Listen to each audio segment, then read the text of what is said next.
Hello and welcome to another episode of Do Go On. My name is Dave Warnocky and as always I'm here with Jess Perkins and Matt Stewart. Hello David. Hello Jess. Matthew. And hello Dave. Hello. Great to be here. How are you both? Don't answer honestly. Oh, God. great, thanks. For God's sake. So good, thank you. Good, thank you. Good. Good, and you? Great. I'm much better at not answering, honestly. I came in today. I missed a stupid old meeting yesterday because I was crook, as you two know. And I came in and Evan goes, how's it going? I said, yeah, great, thanks, you. And he goes, oh, you're going great. Weren't you sick? Oh, yes, I was. I was, and That's so dodgy. I'm on the mend. Yeah, it was a quick one. It's a miracle. I think I've hit the third decade of good thanks. Yeah, good thanks and Every you. time. Yeah, Every time. Always good thanks. I could be on fire. No, good, thanks. Yeah, You're I in love it. hospital and the doctors are coming in. You're like, great, I'm good, thanks. And they're How like, are okay, you? our work here is done. Yeah, great. Well, I guess you can go home. I thought your leg was broken, but seems like you're all good to go. What's the pain between 1 and 10? Oh, good, thanks. Yeah. Sorry, what was the question? I mean, quite a lot of pain, yes. Probably a 9, to Yeah. be honest, but I hate to be a bother. Look, I want to cut the shit, Okay, yeah. Whoa. and I want to explain how this show works. Okay, well, if we cut all this shit, there's not really a show left. Nah, I'm done. Done with the shit. Okay. There's not even an explanation to cut the shit. No shit from me. Okay. Okay? You watch this episode. Shit free? free. Whole new Jess. Shit free Jess. Shit for it's a new nickname. It's a new That'll hashtag. be enough of work. How this show works is one of the three of us goes away, researches a topic usually suggested by the listeners. We come back, we tell the other two all about it, and the other two listen very politely, quietly. Mm-hmm. In the case of... You just said you were going to cut the shit. So tell the truth. We usually interrupt them a fair bit, go on some really silly dog shit riffs, and when it's Dave's turn to report, Matt and I are the Sass twins, and we get particularly bitchy. Anyway, Particularly dog shitty. dog shitty. We're pretty dog shitty. But it is Dave's turn this week, which means the Sass People are twins come mostly- out to play. People are mostly made out of water. This podcast is mostly made out of dog shit. Yeah, Not anymore. but not anymore. No, that's the old us. Are we just dog now? We're mostly dog. Cut the shit. All right. So Dave, we Dave, get onto get the a dog topic. up, yeah. Get onto the topic with a question. What's your question for us? My question is pretty open. Couldn't really think of one. But which European country have we had a love affair with lately? En français. He's got it. Oh, sorry. He honked it. En français, what does that mean? Does that mean in French? Yeah. Yeah. En français. So technically, he said in French, so which is incorrect. So I say France. I'm afraid he did actually get in again. Even when you're trying to outsmart me. That's how you good he can't. is. That's how good and quick I am. Gotta get up pretty early in the morning. Well, in the AM sometime. Yeah. To beat me. Oof, get up before midday and you're If you doing get- pretty yeah. well.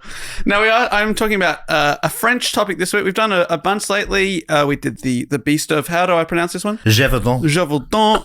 Jess, we've done a Patreon bonus episode that people can hear about a French heist. Yes, that's the right. stink hole. Stink hole heist. The stink tunnel. Stink tunnel. Well, yeah, but how do you get into a stink tunnel? Yeah. Through a stink Through hole. the stink hole, mate. Hey, I just follow it to the end. I'll just keep getting deeper and deeper in that. When you see light at the end of the stink tunnel, That's a stink hole. And we've done a bunch over the last year or so. But today I'm talking about Jacques Mesrine, French super criminal. Oh, a super criminal. Super criminal. I just couldn't say criminal. A super criminal. A criminal. This man is criminal. This topic has been suggested by one person, and thank you so much to Kelly Trey from Surrey in British Columbia in Canada, who on the same day in 2020 also suggested Qing Shi, the pirate queen, that I also did a report on. Oh, wow. that's a big day. On fire, Kelly Big Trey. day, Kelly. And this topic was voted for That's- by Doesn't that remind you of when Dolly Parton wrote those two hits on the same day? Yeah. Exactly. Same Kelly sort of vibe. Trey, Dolly Parton. I reckon Same. similar. Yeah. Same, even. Same in my eyes. Yeah. Kelly Trey. Close the laptop Is that this day. her Jolene or her I Will Always Love You? Were they the two she wrote on the same day, Jess? I would say that this is the Jolene, and the Qing Shi was the I Will Always Love You. Okay. Does that help? That does help quite a lot. Thanks for putting it in terms I understand. This topic was also voted for by our Patreon supporters at patreon.com/dogoonpod. I put up 4 European topics. Felt like getting a little European, and this was the winner, Jacques Mesrine. So let me tell you about him, and I'm going to mispronounce his name because it is spelt Mesrine, but then according to independent.com, pronounced Marine. Okay. So if I say Mesrine, it's the same guy, okay? Okay. No, but we will act as if you've introduced a new character and haven't explained any context. We will be those assholes. It's his twin brother with a different, slightly different surname. It's like I do it differently in Europe. Yeah. Monsieur and Monsieur. How can that be the same word? How can it be? Is that right? Monsieur spelled like Monsieur. Yeah. It's madness. The whole country, like, honestly, they're a joke. No, I love the French. That's right. Love the French. As I said, we're having a love affair with France. Like, We just love them. Gabriel Gatte. Manu. Manu. That old tennis player called Guy Forget, but it looked like it was Guy Forget. Love it. Love the country. Love the language. Love the people. Let me tell you about Jacques Mesrine, born on the 28th of December, 1938, just outside of Paris. Ooh, I'm saying that correctly. I don't think you are. His family were quite It's well off. Paris. Sorry. Quite well off textile entrepreneurs, his parents, although their world was turned upside down when in 1940 the Nazis invaded and took over Paris.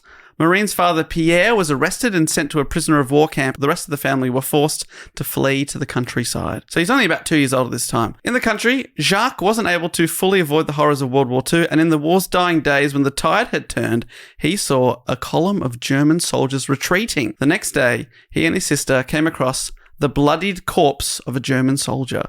But it didn't freak him out. This would be the first of many bodies he would see in his lifetime. Because he went on to be mortician. Yeah, super mortician. Super mortician. Respectfully looking after the dead. Yeah. Oh, that's great. Embalming, blessing corpses, doing nice things. That's nice. What was his name again? Jacques Morgay. Is that right? Jacques Mesrine. Jacques Morgay. I was quite a way off. Jacques Morgay. I thought maybe he was the guy that morgues were named Oh, after. okay. But I was wrong. It's the Marines. Oh, the Marines were named after him. They also see a lot of dead bodies from time to time. Yeah, right. Jacques, who was nicknamed Jackie as a child. How do we feel about that? Sure. It's fine, but Jacques is better. I wouldn't change that. Well, Jacques is yeah. one of the great names. Exactly. No notes on Jacques. No. Jackie feels like you're dumbing it down a bit. Yeah. But do you think that's because we're used to Jack and Jackie? Maybe. And so Jacques feels... And Jackie. Exactly. So Jacques feels exotic and interesting to us. Whereas if Maybe. every second person's named Jacques, you're like, I need to be something different here. Yes. Call me Jackie. Zhuzh it up a bit. The Saints currently have, I think, 7 Jacks on their list. too many 7 Jacks. out of 40 players. No, what? Yeah. How many Jackies? No Jackies. Any Jacques? And 0 Jacques. Okay. See? They just need to zhuzh it up a little bit. There's your problem. Mm-hmm. There's your problem. I've been saying that for a long time now. So he's called Jacques. He's called Jackie. It's the same guy. He's called Marine. He's called Mesrine. I'm talking about He's one man here. called Morgay. He's more gay. He's more gay. Well, super criminal he's going to grow up to be. Maybe he has a few aliases. Jacques Morgay. I think it's a great name. Jacques Great name. Morgay. Morgay. Yeah. People say Morg. No, it's Morgay. So his family reunited after the war, and the young man was sent back to school, which he hated, and he rebelled against the system in a big way. He was expelled from his first school after he punched the headmaster in the face. Oh, that sounds like a super criminal origin story if I've ever heard one. Yeah. Woo! He continued to get expelled from other schools, and the Le Monde newspaper writes, Mesrine thus began his life as a delinquent at a very young age. He's a child prodigy as a criminal. Yeah. He Yeah. had Gotta a start gift. young. Like Tiger Woods. People are like, he's what a genius golfer. But it's just because he started playing when he was 1 year old or whatever. Exactly. Same with criminal. If you want to make it to the top, You gotta start young. You Yeah. got to punch a headmaster in the face when you're in grade 1. I think that's like, if he was like playing the violin really beautifully at that same age, they'd be like, wow, like what a promising future. But just because he punched the headmaster in the face, we're like, this kid's got no future. Actually, I think he has an amazing future he ahead. chose a different path than what you wanted him to, Yeah. then sorry, It's but all about how we frame things, isn't Yeah. it? It's so interesting. And I guarantee he's the most well-known person in his year level at school. and later he frames people, I assume. Doesn't Yeah. As amongst other things. He's a super criminal.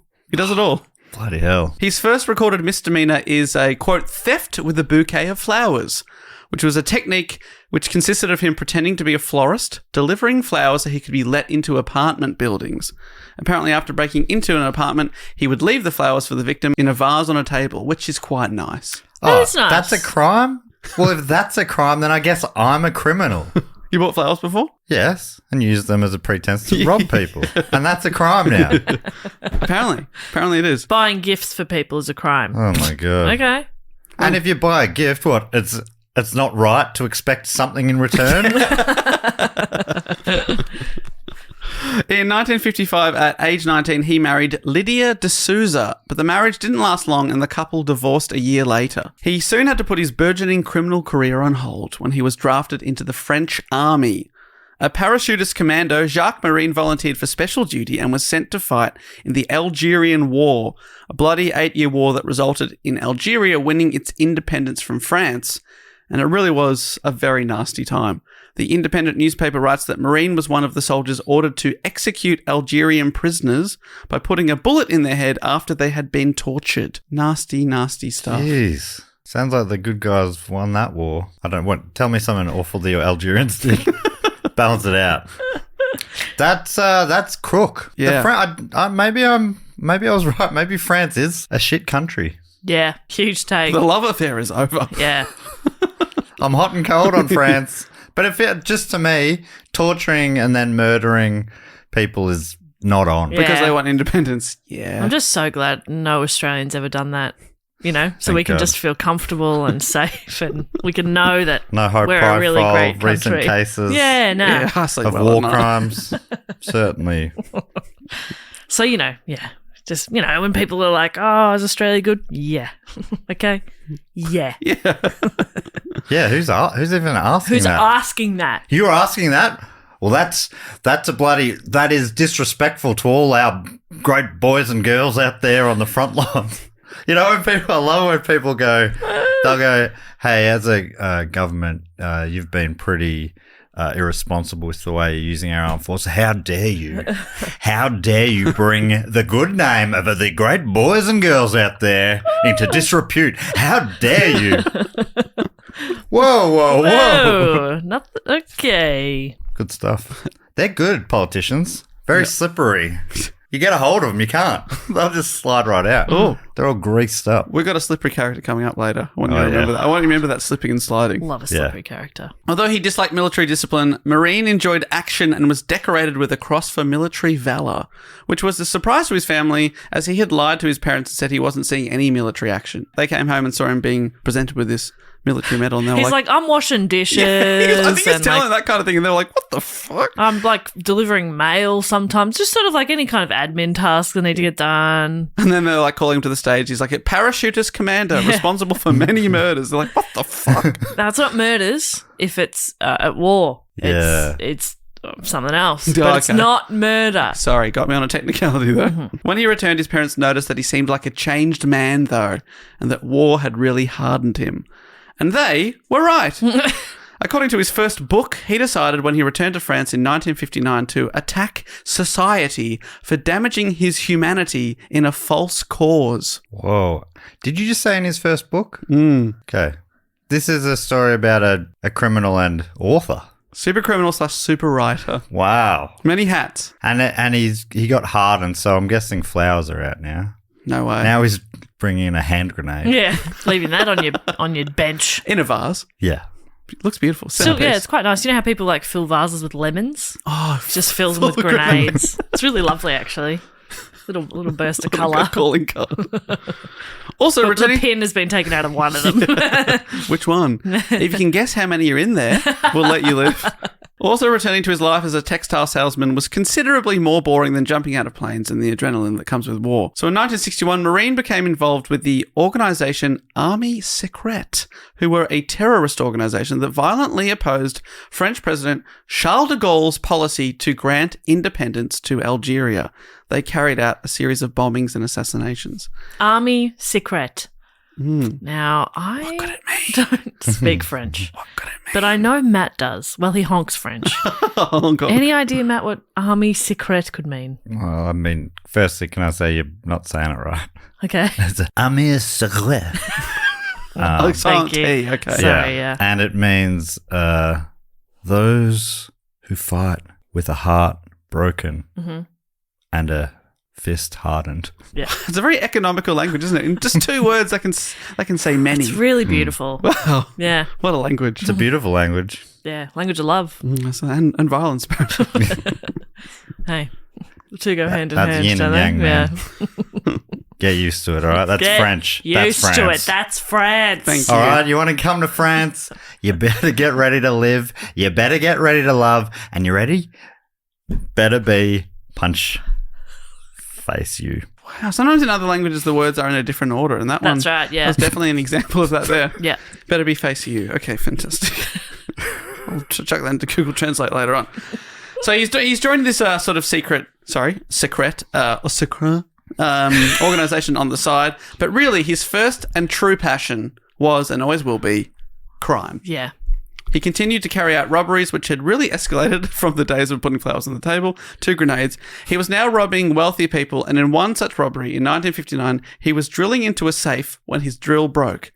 But rather than fully abandon the theft, he left, broke into a hardware shop, stole a new drill, and then went back and carried on breaking into the safe. That's clever. Yeah, that's good stuff. So if you, And committed. That's perseverance. exactly, you commit to a job, you've signed up for it, you see it through, Yeah. no matter what. Yeah. And he's now robbing wealthy people. Yep. I think that's a good move. Yeah. Early on, he was robbing the poor. Now the thing is, now it's like super wealthy. Yeah, right. People with jewels and gems in the cupboard. Yeah, I'd definitely say they're the better ones to go for. Yeah. No offense to any Richie McRiches listening. Yeah. No offense. No offense to us. Don't bother robbing our... Well, maybe Dave's, but I wouldn't bother robbing. Yeah. I've got to That's right. say, I've got jewels. Do ya? I absolutely do. What's the combination? 111 781 1. But not all his crimes were charming stories, because he took things to the next level when later that year he committed his first murder, Oh. killing an ex-girlfriend's new boyfriend who was also her pimp.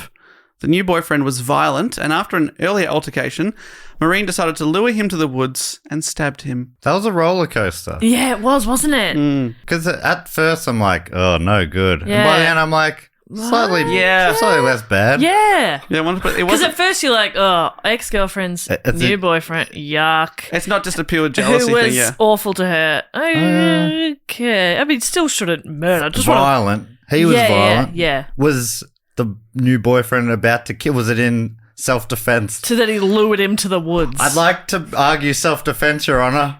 You lured him to the woods. Yes, I did. to talk Yeah. with my knife.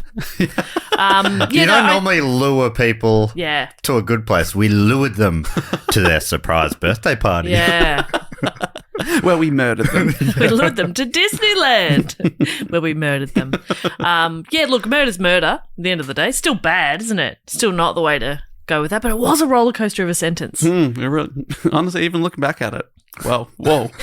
What a journey. Dave's written it in a bit of a It's all curve. over the place, yeah. It's impossible to read. After a burglary in 1960, Mesrine and his accomplices fled to Spain to lie low, and whilst there, he met Maria de la Soledad, whom he soon married and went on to have 3 children with: Sabrina, Boris, and Bruno. Oh my God. 3 fantastic names. Love it. Yeah. Boris.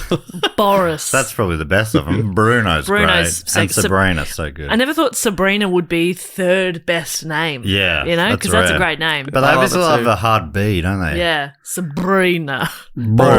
Bruno. Boris. That's That great. was a great combo as well. Is Lilo a place in Spain, or is that what they were doing there? They were lying low Okay. in Lilo. Sorry, it's confusing. What? No, they, Still On Lilo's. No clearer. they went to Spain to lie low. Okay. To lie quite low. As in, lie low. Does that make sense? Am I speaking English? I think you got to speak French or he doesn't understand. Well, I just feel like your explanation there sounded almost like me trying to do it. And They are lying low. Yeah, they lay low because there was a bit of heat after a burglary in France. So they went to Spain for a little while. Just to chill out. Yeah. yeah. And then he met his His second wife now. Second wife. Imagine lying low from a crime and falling in love. Everything's happening for you, isn't Yeah. it? It's a lot. It's a Because roller it's so coaster. nice to already lie low. Yeah. It's one of my favourite things to do after a crime. But falling in love. Oh, that's got to be number 2. Your hobbies include lying low and falling in love. Imagine both happening at the same Oh time. my God, it'd be so much. In a place called Lilo as well. Crazy. Wow. Isn't that wild? Imagine New Year's Eve that year, you'd be looking back like, what a bloody year I Oh my had. gosh. I was lying low, I fell in love, the big 2. And it's hard to repeat that Yeah. without, doing one of the, bottom 2 things, falling out of love Yeah. and flying high. Yeah. You can't lie low when And you've fly already high. lied low. You got to come from a high to lie. That's right. Can't go much lower than lying low. No. So you got to go high again. Okay. Know what I mean? Yeah, that's Dave. deep. Please do go on. So he'd so far avoided any jail time, but his luck ran out when in 1962, Mesrine was arrested and sentenced to 18 months for robbery. After being released, Mesrine made an effort to reform. He worked at an architectural design company where he constructed models and for a while was on the straight and narrow. But due to budget cuts in the business, he was laid off, and from there, he returned to a life of crime. Okay. And he tried. He tried for a while. And apparently, in a bio I was reading about him, it said he was making these models, and it said a thing that he was very good at. It's a little bit defensive. He was really good, okay? He was good, okay? He was only laid off because of budget cuts, okay? It wasn't because of his- the quality of his exactly. work, because it was fantastic. It was the best. Is this one of the books he wrote? Yeah, maybe that's where they've got it from. His marriage fell apart as he got deeper and deeper into the underworld, establishing a fearsome reputation. His numerous affairs probably didn't help either. No, it was mostly... It's all about work. You don't want me to achieve what I can, my greatness. You're never there to I support just me. wanted to stop sleeping with everybody. Eventually, he formed a new long-term relationship with a woman known as Janou, who became a partner in life and also a partner in crime. That's... Bit of a Bonnie and Clyde situation with Janou. And that's what people say about their partners a lot. My partner in life and in crime is a bit of a a bit of a joke. Ooh, what are we like? But that's for real. Yeah, for sure. And then when they get married, 20 years, you get less for murder. He's like, and I know because I've done many murders. But he hasn't been done for it. No, not yet. He's gotten away with it. But he's Not been married yet. twice. And that's worse. He hasn't avoided that. That's That worse than that life prison sentence. time. Yeah. How is wedded bliss going, Dave? Everything Beautiful. okay? I love it.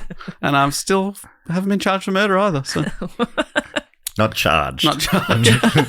Emphasis on that. Accused? Sure. Mesrine was arrested in the Canary Islands, and after a short 6-month stay in prison, so he's been busted for short sentences, he tried to go legit again, opening and running a restaurant with his wife Maria, who he reconciled with for a bit. Oh, But again, it fell apart, both the restaurant and the marriage, and the two finally divorced. okay. From then on, it was full-time crime, all the time. He's like, I've tried. Exactly, I've gone straight twice here. It's not working. And for me. it just doesn't work, it doesn't stick. Exactly. It's not me. Is that Yeah. is it because of the failed restaurant that she left him, or was he again sleeping around, I think he was probably sleeping around as well. lying Seemed low to be, lying low. with many different Yeah, that's right. women? He was a womanizer. That's definitely established. He soon discovered that he had a real knack for easily changing his appearance. Using glasses, hats, and fake beards, he was able to instantly transform what he looked like, which helped him evade identification and capture. Is that unique to him? Like, wouldn't that change anyone's appearance? A hat, glasses, and a beard? But I'll show you photos of this guy That's because your look in general.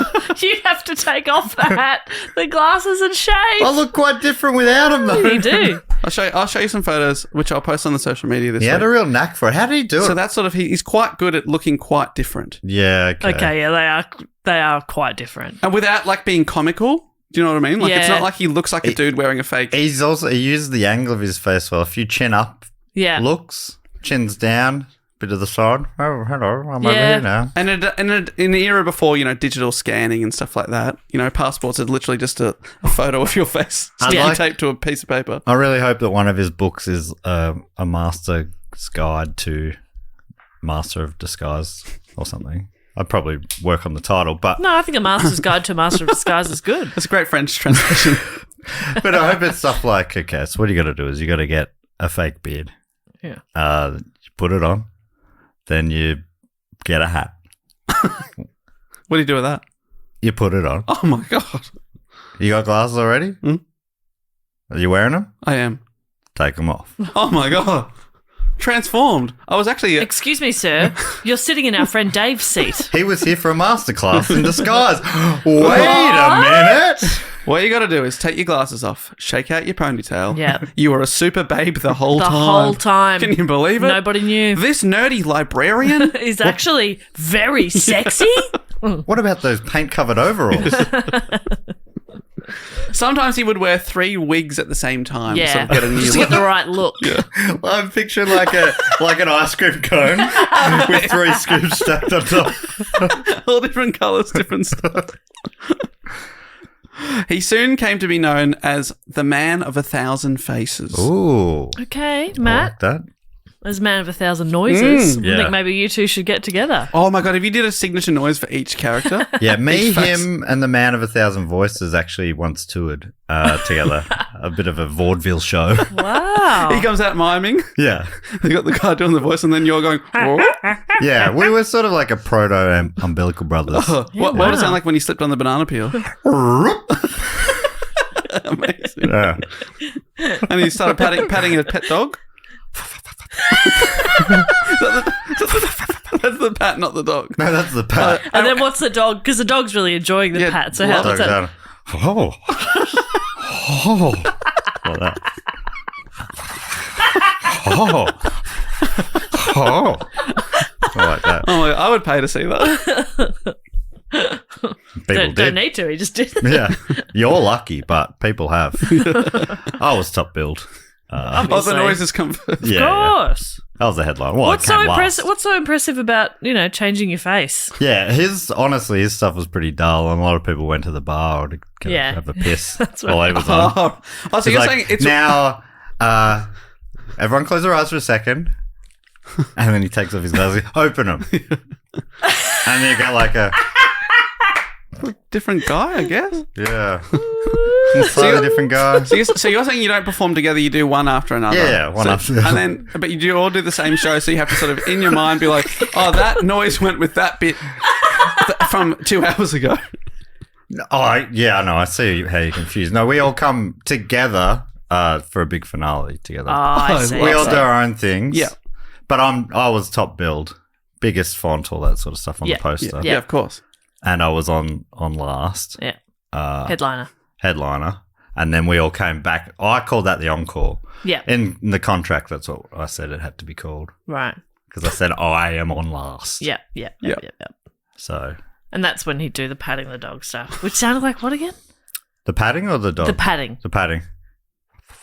Thank you. Yeah, that's right. Yep. Is that right? Yeah, no, that's absolutely right. Yes. So at the end of 1966, he robbed a jewellery store in Geneva in Switzerland, and then a fashion store in Paris, and then he held a Tunisian businessman for ransom, cementing himself as a truly international criminal. He's doing the world tour. Wow. That makes sense because we toured all those spots. I didn't realize that, but Right. that's I was wondering. Oh, He really? had to pop out quite a bit, and when he came back, he normally had bags full of stuff. Jewelry and fabric and Yeah. stuff.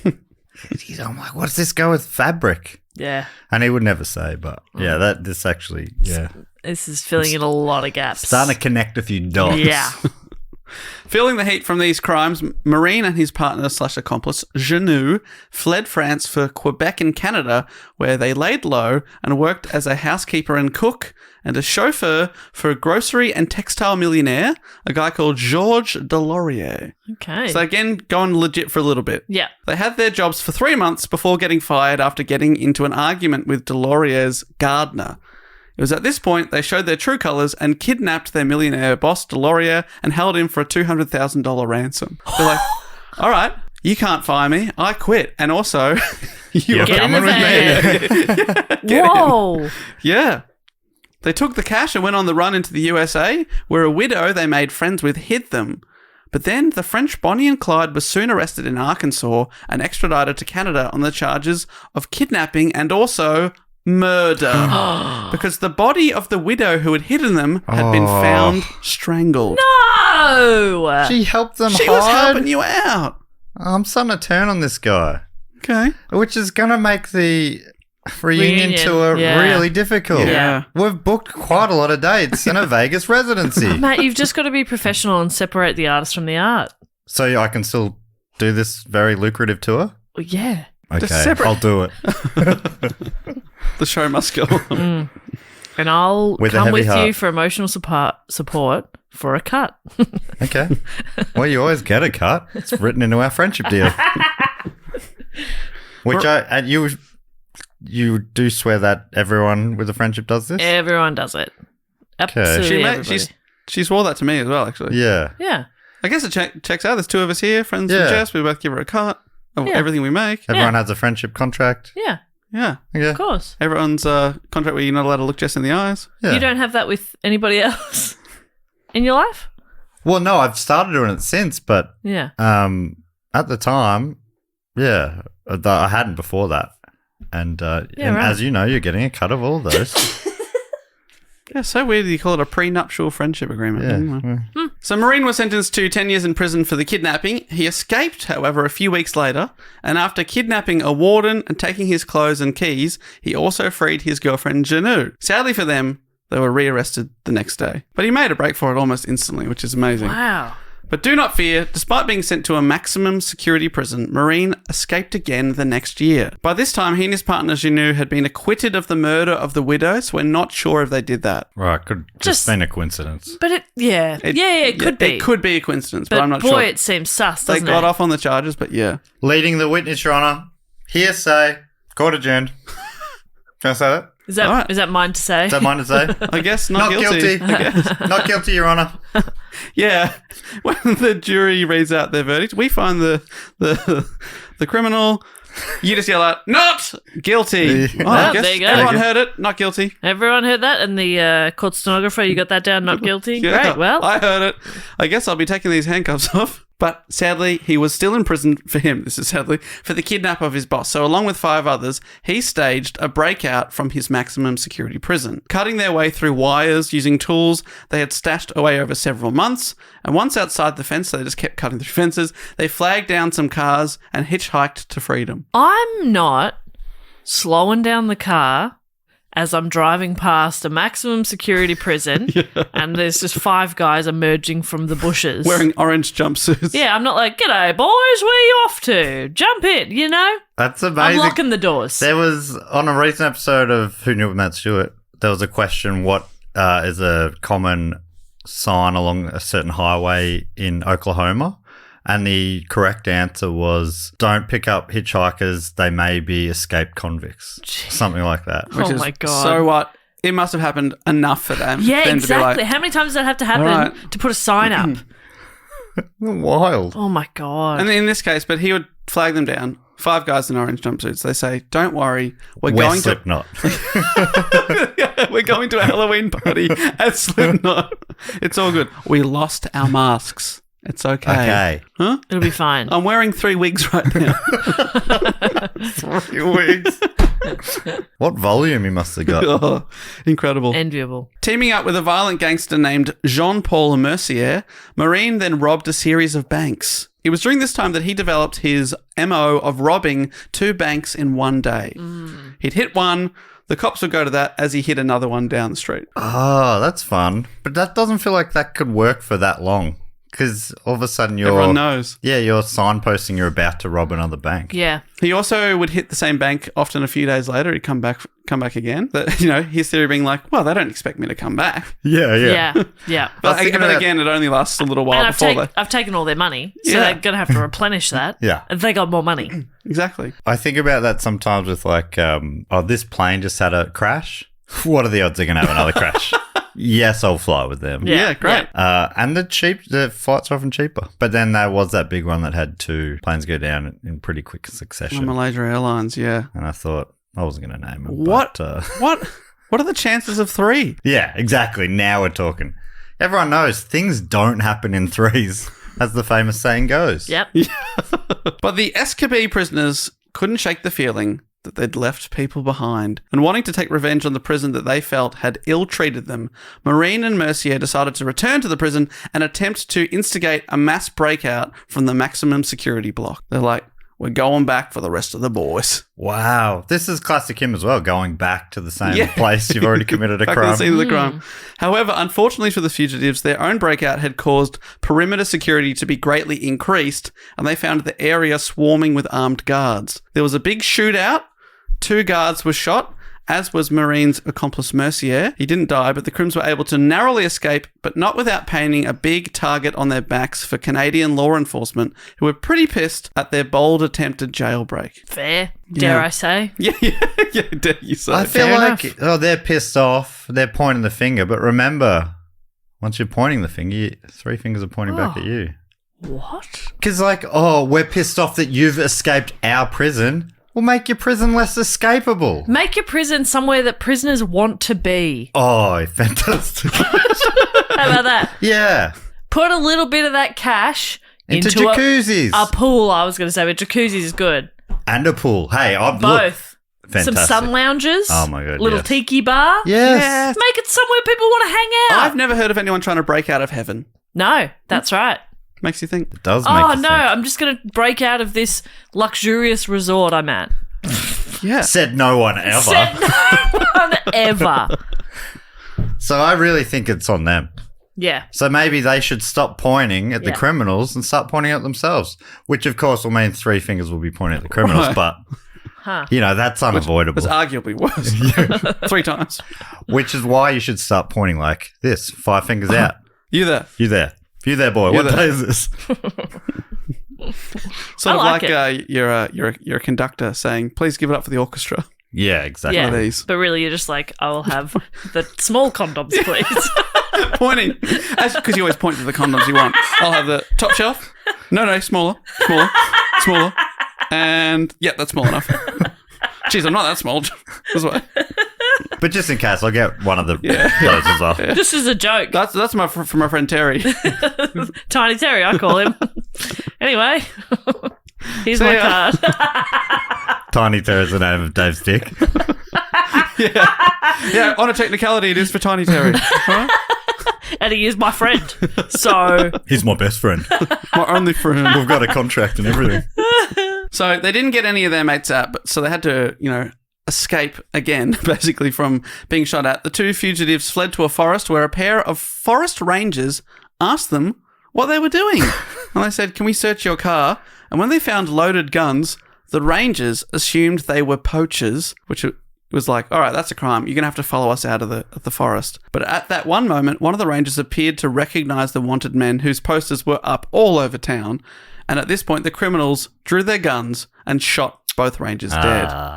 come on. So the rap sheet from Mesrine is really growing fast here. Yeah. He wanted to break into the prison that was holding his girlfriend Janou, but when he got the message to her with his plan, she asked him to stay away as she thought the authorities might get wind and lay a trap for him. But also, her prison was quite nice. Yeah, she's like, no, honestly, I'm fine. Don't risk yourself. She's saying from a sunbed.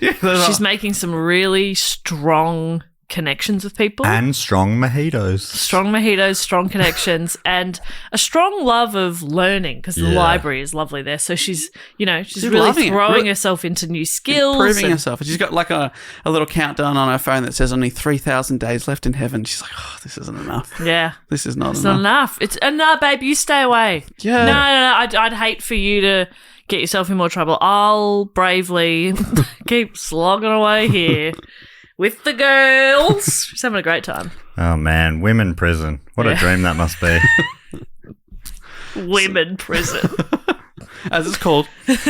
So he stayed away and the 2 lovers never saw each other again. It was a Oh, bit sad. Until... No? I thought No. you were going to... just never. Never.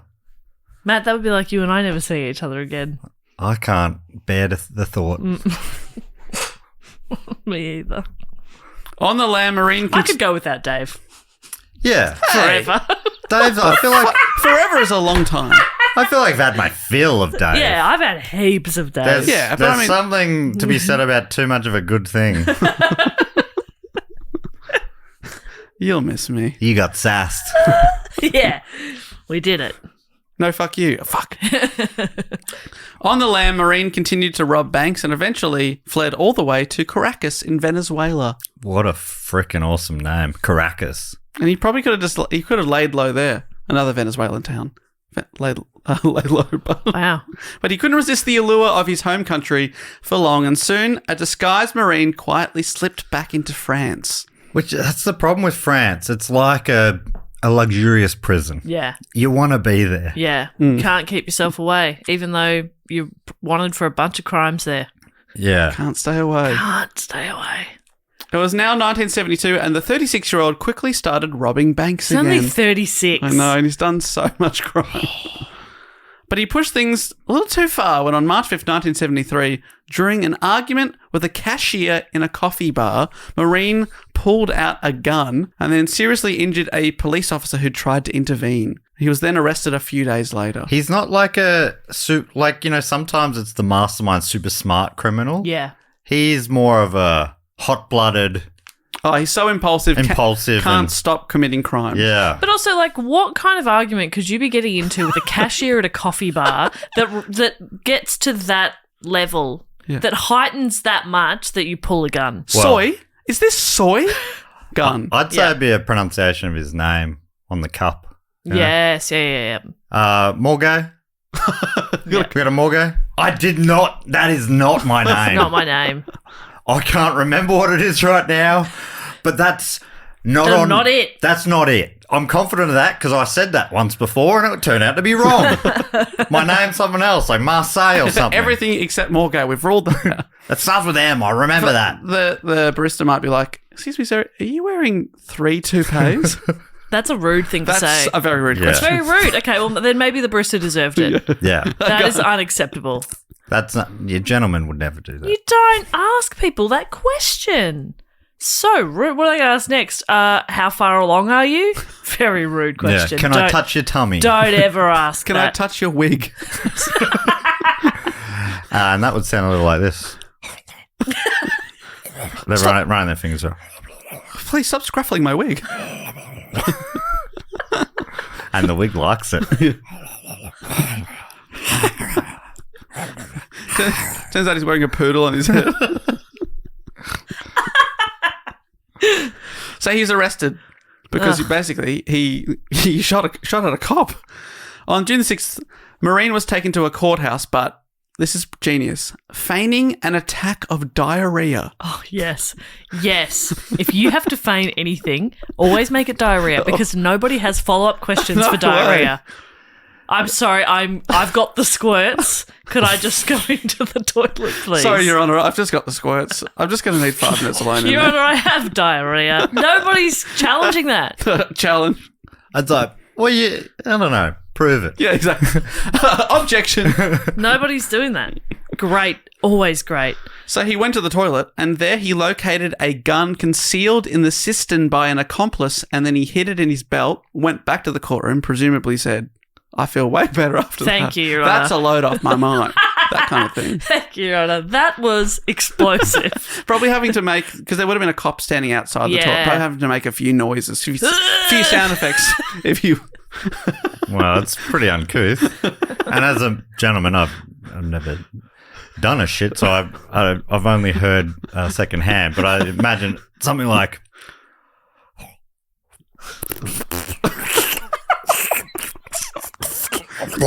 Just a minute!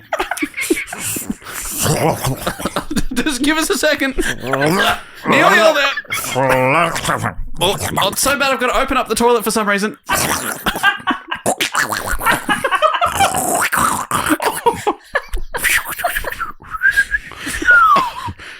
It's now whistling. This really hurts. Your ass is whistling.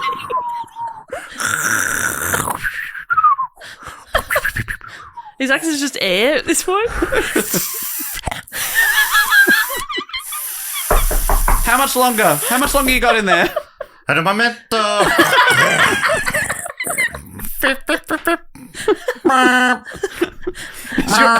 ass got dial up. His ass is sending a fax.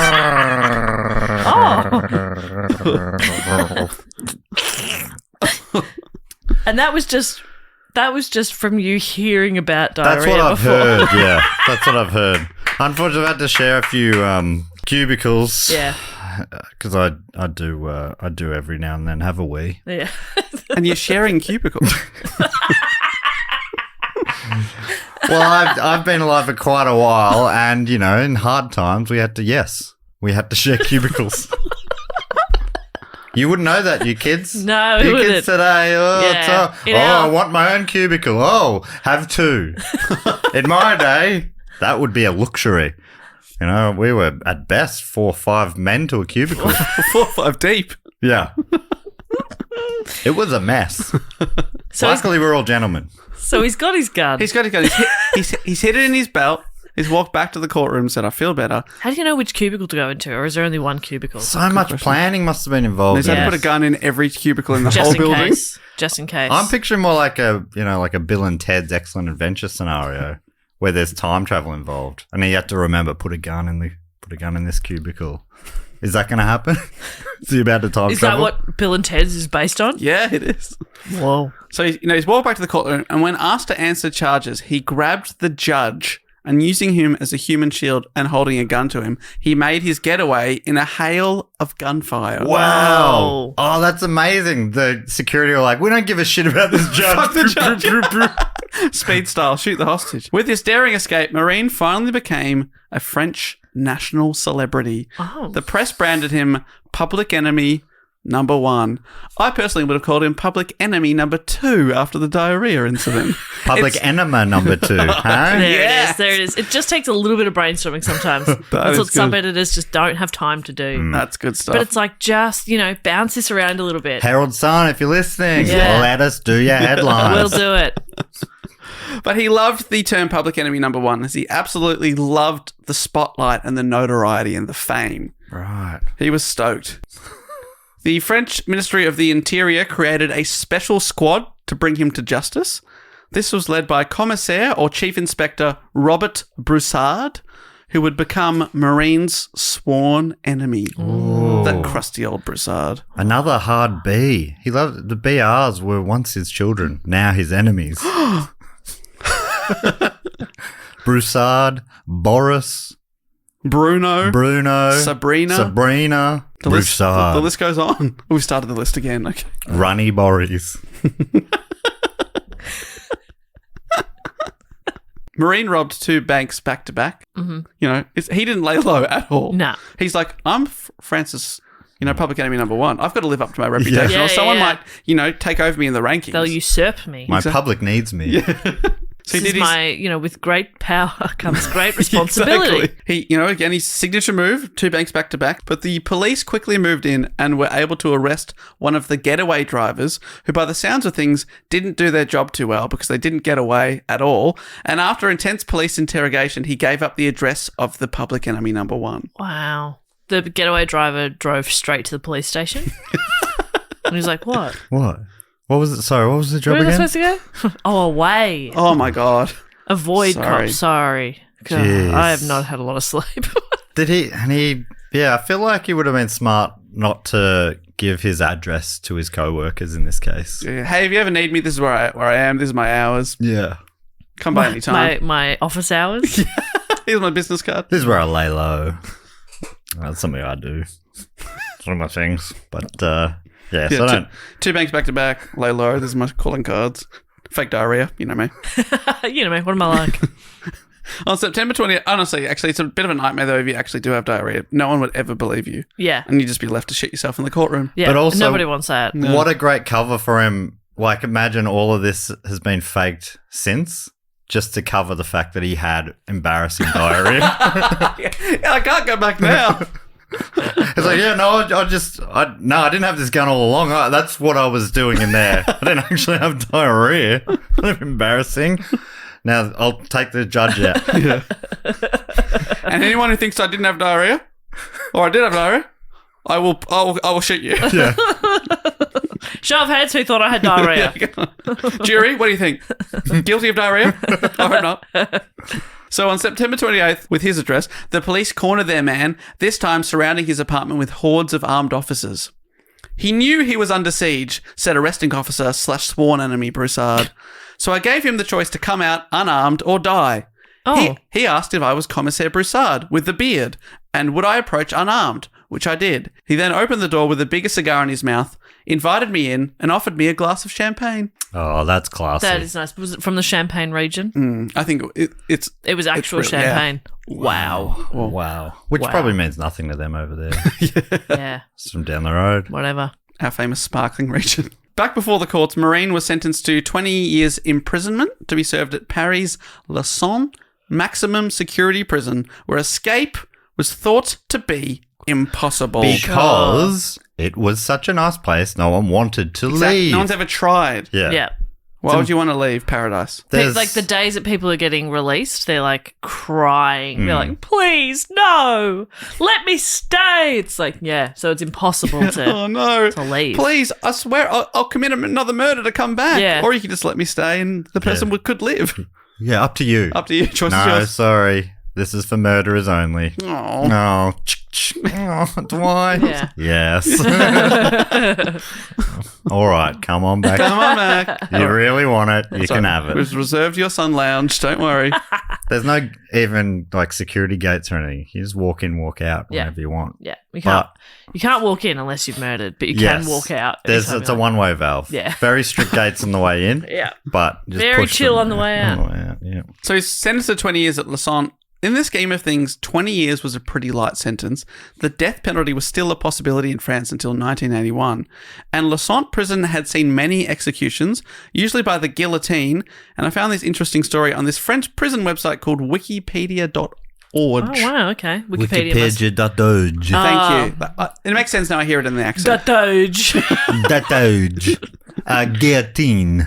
Doge. I don't think it's you pronounce the L's, Dave. This guy's been to France. Oh my god!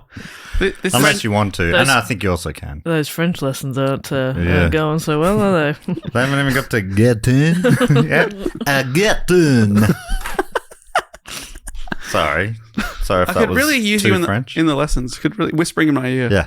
Yeah. Thank you you. whisper in French. Thank you. So this is about Lausson prison, this story I came across.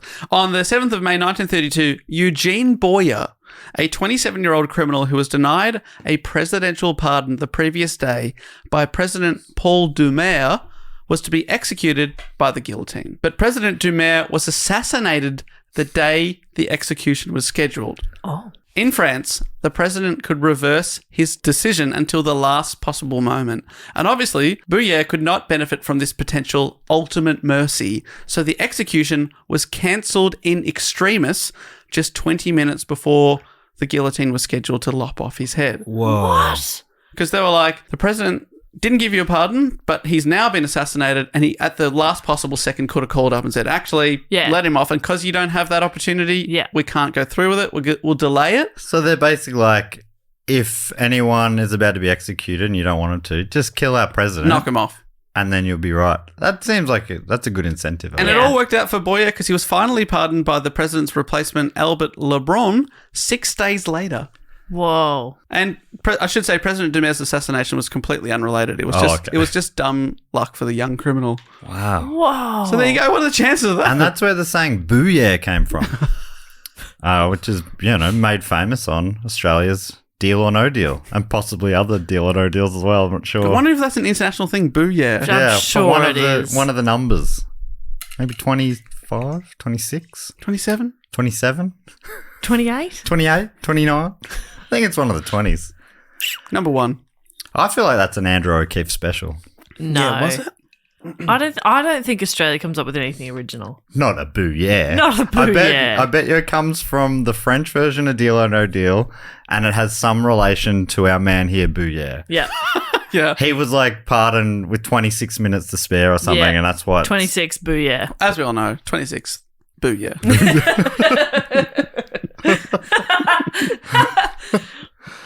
So, Lausson prison, it was notorious, tough conditions, and thought impossible to escape, but that didn't stop Mesrine of dreaming about it. According to the website Dazed, while behind bars, he wrote letters to friends and talked openly of escape, which prompted Lausson, already the most secure prison in all of France, to build a new wing just to hold him. They're All like, concrete. you're not getting out.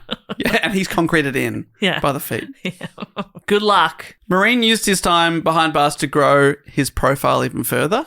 he covertly wrote and smuggled out an autobiography titled Death Instinct. The government were worried he would profit from his crime, so they passed what is known as a Son of Sam law that prevents criminals profiting from their crimes. Ah. Is that to do with the American killer? Yes, named after American serial killer David Berkowitz, known as the Son of Sam killer, who had a law passed to stop him profiting from selling his story. And now, just around the world, most countries have some sort of similar law. Interesting. I don't know anything about Son of Sam apart from the name. You should do that as an episode one day, Dave. Okay, put it on the list. Maybe a Blocktober special. Ooh. It's not long until Block now, guys. Oh That's my true. God, Well, that's that's true. We haven't had a serial killer episode in quite a while. A few years, I reckon. So he's like, he can't make the money off, but he's like, I don't care about the money. He cared about fame and notoriety. He wrote, stealing becomes a drug. You don't steal for love of cash. You steal for the thrill of risk. You choose to cross the line because you know it means you can never go back. You want to have nothing more to lose so that you are forced to have everything to win. Just go skydiving. Well, he was a parachutist. Oh, yeah. He started That's early. just work for him. Yeah, Yeah, you're right. Soon to do Gotta something chase else. that high. exactly. Yeah. Something like Do it without a chute. Yeah. Do that one off cliffs. Cliff Yep. jumping. Yep. Where you're just sort of like way close to the ground already. That's got to be an extra thrill. Yeah. take Base it to the next jumping. level. I should say, I just said we haven't done a serial killer in a while. Is this guy technically a serial killer? Well, he's claimed to kill lots of people. I think that probably is all the definition is, isn't it? Killed lots of people Yeah, but I guess over at different times. overshadowed by his other crimes of robbing. He's like, serial killing is what I do on the weekend. Yeah. I'm a bank robber That's by more day. my side thing. Yeah, You know, exactly. it's like my major is bank robbing and Yeah. I'm minor in serial killing. I dabble. Yeah. But I wouldn't call myself a serial killer. I wonder what I'll find out. You keep going, Dave. I want to find out what serial killer, how many you need. Do you have a number of people he killed? Well, he claimed that he killed 39 people. That's gotta be- that's gotta be in I there. shouldn't even have to look it up. No, double check, but I'm going to put $5 on Maybe yes. it's 40 plus. Imagine. No, it's not. We've done no serial way. killers that are I less think- than that. I think it's, what is it, 3 or more? Something like that. But there's a difference between that and like a spree killer that, goes on a massacre or something in one afternoon. According to Encyclopedia Britannica, the unlawful homicide of at least 2 people carried out by the same person or persons. So, yeah. Whereas dictionary.com says a person who commits a series of murders, often with no apparent motive. Well, he always has the motive of him being an angry douchebag, right? Yeah. No, is that a motive? But he's trying to steal from him usually. And typically following a characteristic, predictable behavior pattern. I guess he doesn't have the... He is not predictable. No. He stabbed someone, he shot someone. Yeah. In my head, it's normally like more undercover. It's a bit more secretive. Yeah. Yeah. It's like Some planning unknown. and- Yeah. Well, this guy's very public. Yeah. No. So, but that's almost certainly a vast exaggeration. No one believes that he killed 39 people. That's what he wrote in his books. Right. He definitely killed some people, though. He boasted that he never robbed the poor or killed an innocent or unarmed person. He said murdering the 2 forest guards in Canada was legitimate self-defense. That's how he argued it. Right. And we're not sure if that... Self-preservation, We're not maybe. sure if that... Self-defense. Yeah. They weren't about to kill him. They were asking him to follow them out. Yeah, And that's like obviously his story because they were dead. They couldn't tell that exactly. tale. And we also don't know... I'm not sure about that widow that was strangled. Yeah. We don't know. Maybe Wild she coincidence. had a bazooka or something. We don't know. She Yeah. was strangled. But yeah, did he maybe claim that she one? had a You bazooka. can't shoot a bazooka if someone's really up close. Yep. So then, Just saying. is it self-defense then? He should have been like, oh, you can't Oh, get me. yeah, actually, you're right. I'll stay close. He kept hugging her. Try and bazooka me now. I bet you can't. Try to bazooka me now. You can't bazooka me because I love you. Bazook me once. Shame on me. Shame on you. Can't get bazooked again. What? Yeah, but did he end up claiming that murder? That wasn't claimed in there, because he always said that, no, that wasn't them. Right.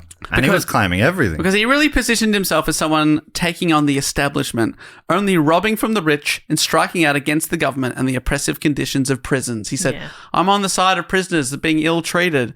And the media loved him because it's like sensational, as did the ultra-left, and he even began to be called the French Robin Hood. And I guess he did steal from many rich people when he robbed banks, but I don't know of him ever giving to the poor. Yeah. So, So, yeah, not That's quite. one of the key bits. Yeah. Yeah. It's his whole motto. Did he ever split an arrow with another arrow? That's the other thing that I would Yes. say is key hood. And he Hood law. wore tights.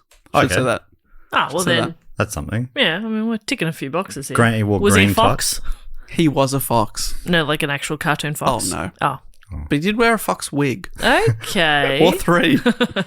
So even in his writing and interviews with the press, he seemed to portray different characters. You know, he's always put in these disguises, but he would have, at different periods of his life, seemed to be a different kind of guy. The Independent writes, his first book is a partly gripping dark adventure story. Other passages bathe in psychopathic self-pity, but rarely in pity for his family and never for his victims. Wow. So yeah, it is funny. He's like, I'm on the side of the little guy. For example, when I opposed Algeria having their independence and going and joining a terrorist organization that opposed them having it to being an independent country, when I shot those people that had been tortured, The little I am on guy. the little guy's side. It's like, okay. Just going back to relaxation, he said, some people like golf or skiing. My relaxation is armed robbery. Sure. I would maybe try painting or reading. What about armed painting or armed reading? Oh, okay. Now you're talking. Because I think that's Just the read best to of your both worlds. gun. Yeah.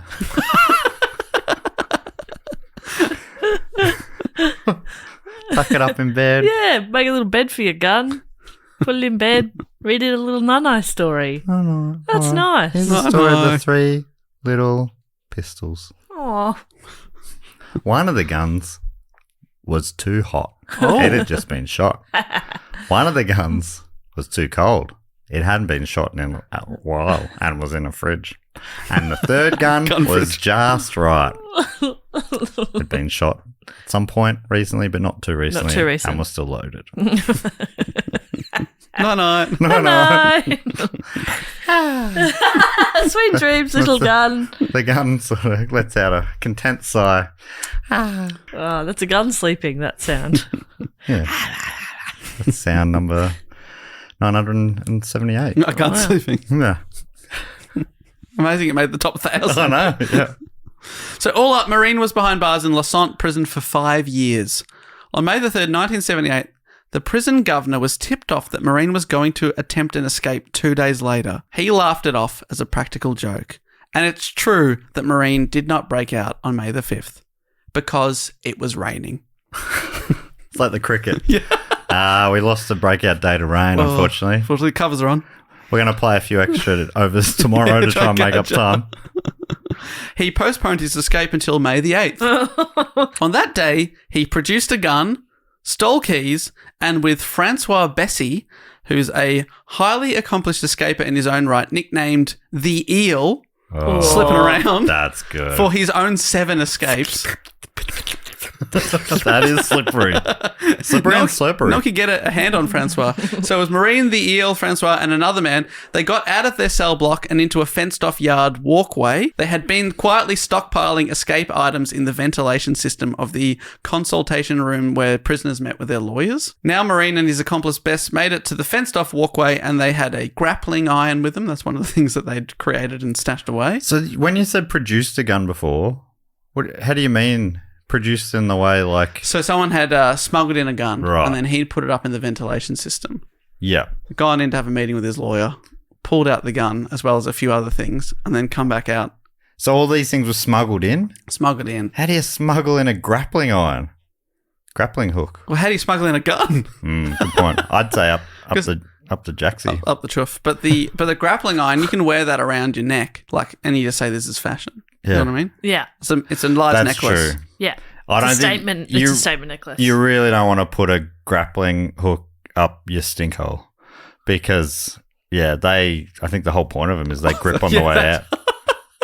Oh my god. That wouldn't be very nice. No. No way. But guns, they're silky Yeah. smooth. Yeah. File them down a little bit. Oh yeah. Sand them file off down. the serial number. That'd be quite Make 'em nice. smooth. That's why people do it. File the serial numbers. So it Less doesn't get friction caught. coming out, yeah. He had a bit of luck because there were some workmen who were in the yard with an extending ladder, and he used the gun to be like, hey, bring that ladder over here. So they had a ladder. The trio unlocked a yard gate in an inner wall. An armed guard was taken by surprise at his post. So they got another gun. The men then reached an isolated part of a 14-metre high exterior wall. 14 metres, 46 feet high, this wall. So big. But they had the extending ladder. That's so good. It's funny the security guard got surprised. Like, that's your only job. Whoa, what the fuck? It's to not be surprised. But it would happen so infrequently. You would be surprised if it ever did happen, making them kind of pointless. Yeah. What the hell? Hey, you shouldn't be here. Yeah, I know. That's why you are here. Should you be here? Should you? I've forgotten my training. It's been so many years. Have you got a permission slip? Yeah. You would like. I always assume that's why I'd never be very good at security. I was like, well, if you're here, I assume you should be here, right? Why would you be here if you're not meant to be here? Why would you be here? Yeah. Yeah. Oh. Oh. Is My that a gun? Oh. So they hooked the grappling iron on top of the ladder and slid, got on the top of the ladder because it's so high, then used the grappling hook to get to the top of the wall and climbed up and slid down the other side. The third man over the wall was shot dead by police in the street outside, but Mesrine and Bess, a.k.a. the Eel, hijacked a car, evaded the police cordon, and they had become the first men to ever escape from Lassant prison. Sounds like they did it relatively easily. Yeah. But it was only because of the luck of the ladder? That was definitely a big part of being able to get out. Wow. Unless I say the luck. Possibly he planned it because he saw today's the day. There are men with a big ladder over there. Yeah, of course. And it's not raining. And it's not raining. Yeah. Ladders are very slippery in the wet. You would Yes. especially if you're an eel. Yeah. Climbing a ladder as an eel is hard enough without frickin' precipitation. But wouldn't it, like an eel would work better in water, I guess. Oh, that's true too. So maybe the eel was like, can we wait for a rainy day? Yeah. But unfortunately wasn't the leader. You don't want to get the third draw though. This is where it's like the Melbourne Cup or whatever. Barrier is very important. Absolutely. Being the third one obviously was no good in this case. Hey, no, you stay back. You be third. You be third. Yeah, you bring up the rear. Important spot. I thought you're the anchor. Yeah, you're the anchor. You're the human anchor. You're the human anchor. Bring it home. Oh, well, he didn't bring it That's home. where Michael Bolt goes. That's where Michael Bolt goes. Is Michael? What's his name? It's not Michael Bolt. Usain Bolt? Usain Bolt. Or Michael Bolton. Phelps? Michael Phelps. The two of the greatest Olympians I've merged together. Phelps and Usain Bolt Bolt. Imagine if they had a to child. create Michael Bolton. Said I love you, but I lied. Michael Bolton, the fastest swimmer on land. Together they are Michael Bolton. That's like a cartoon I'd watch. They come together. They're a Voltron type. Yeah. Two of them create Michael Bolton. You know that's not his real name? Learned What? that recently. His real name is Michael Bolton. Or something like that. Oh, that's not as good. No, well, I guess that's what he decided. It was a good call. His first album was under his real name, and then he rebranded. Wow. Said my name was Michael Bolton, but I lied. So, incredibly, Mesrine had gotten out again of France's highest security prison. No prison can hold this man, it seems. And he did not lay low. He robbed a gun shop and then a casino in Normandy where he made off with 13 million francs. Being a gun shop and getting robbed yeah. by someone with a gun would Yeah. be, you'd be like humiliated. Come on. Yeah. So It's embarrassing. like, I can't. I mean, how did he defeat me? Can't bazooka up close. He got me by hugging. That's real name. Hey, sorry, mate. You know, You know it is. I've got better than you. Don't worry, mate. I'm actually pretty famous. Well, maybe it was an honour for that gun shop guy. Yeah, what an honour to meet this very famous criminal. So when he robbed the casino, around 50 shots were exchanged. You know, it's hard to rob a casino. But Mesrine, he was wounded, but they made a getaway, the duo, him and the Eel.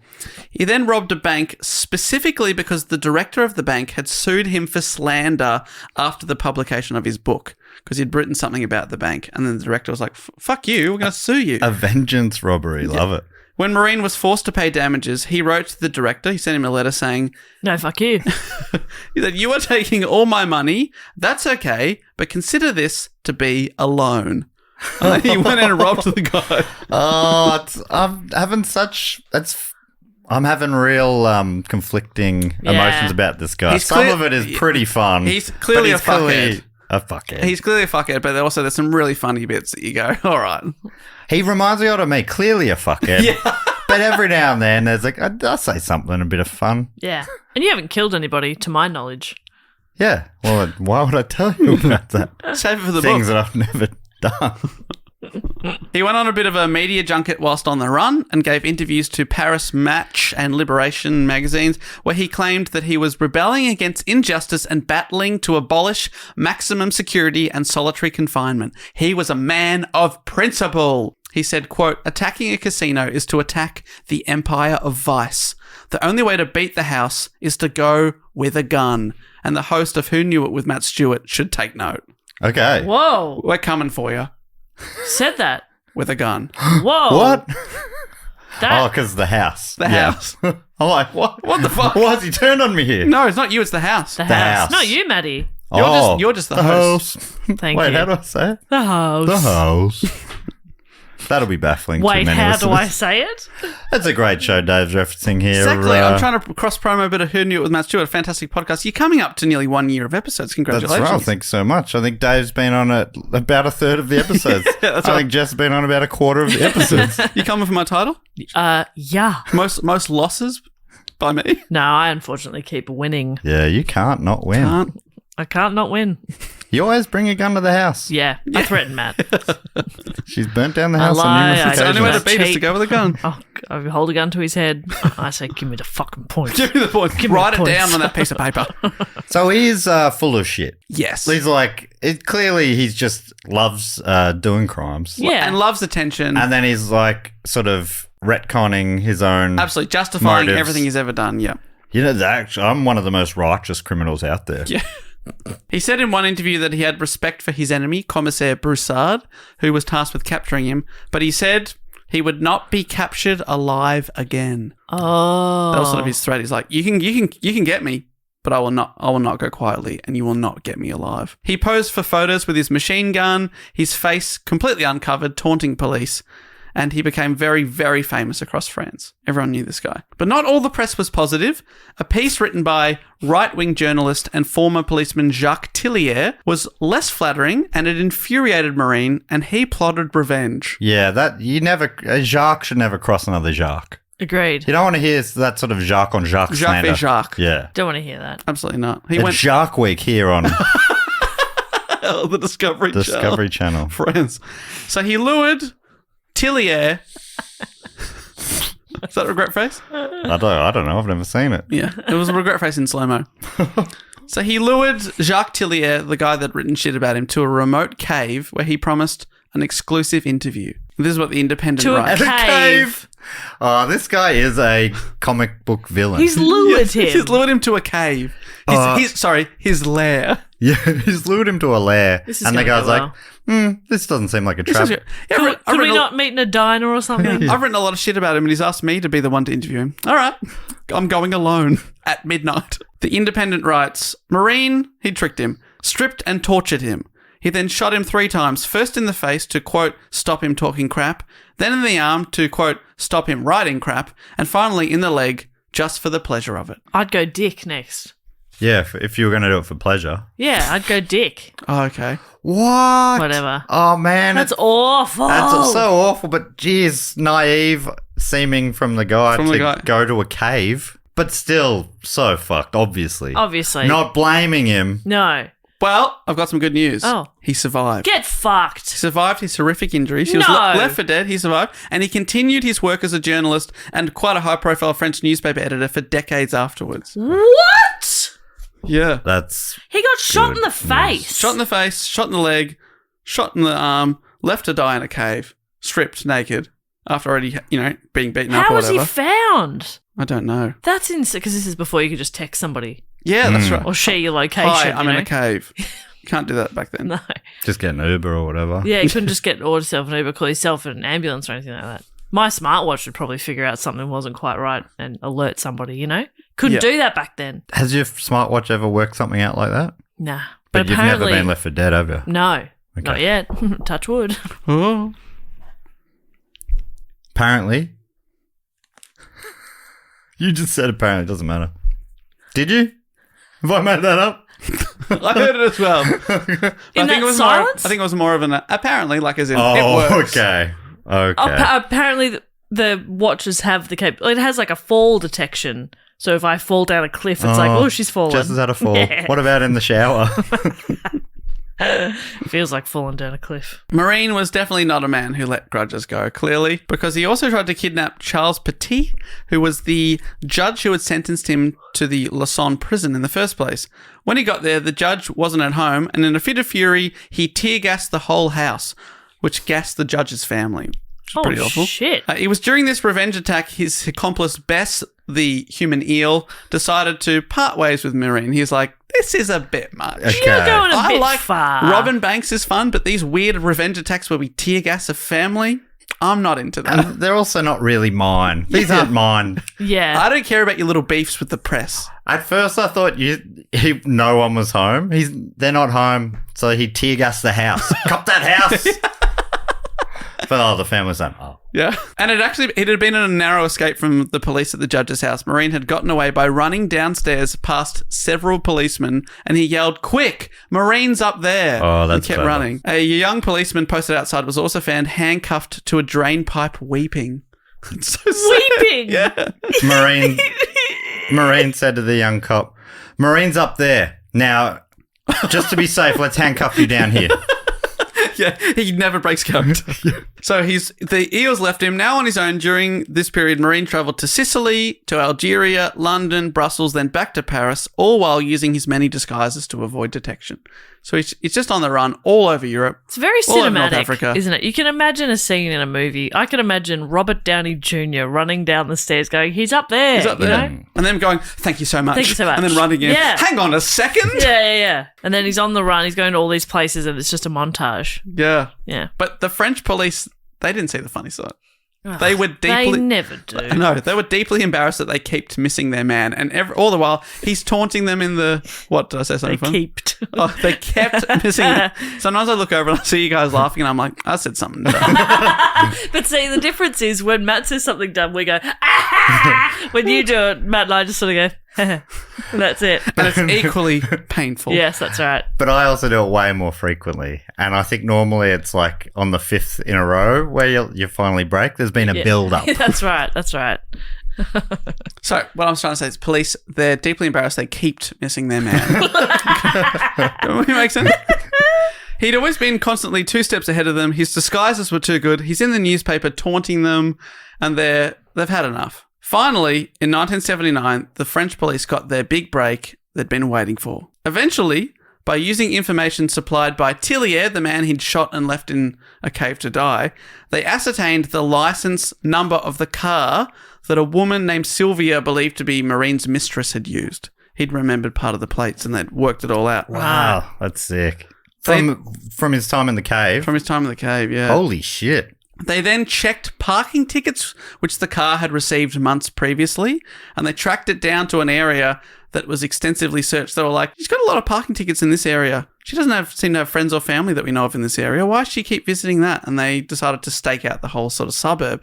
And they tracked it down with an extensive search and monitoring. They, with undercover patrols, they spotted Sylvia walking down the street with a man whose build matched Mesrine. Holy shit, this is some good police work. Yeah. And so many of these big crime ones we have talked about in the past, it's just been like dumb luck on the cop's side that breaks the case open, or a confession or whatever. But that feels like that's... They did actual undercover detection, yeah. Great detective work. And they saw her working with... Because he changes his appearance so much. Yeah. Couldn't be certain, except for they're like, it's the same build, same height. That's one of the few things that's harder to change. Yeah. So the couple was followed home and put under constant surveillance, and Mesrine was soon positively identified. They're like, that's him. Whoa. We know where he's lying low. Commissaire Broussard, his sworn enemy, got special permission to act in a permanent state of self-defense, allowing the constant use of maximum force due to the danger posed by Mesrine. Even if he appeared to be unarmed, he could be treated as if he was a constant threat to police officers and public safety. That sounds like a dangerous precedent. Yeah. It basically gave them permission to shoot to kill at any time. 007. Yeah, a license to kill.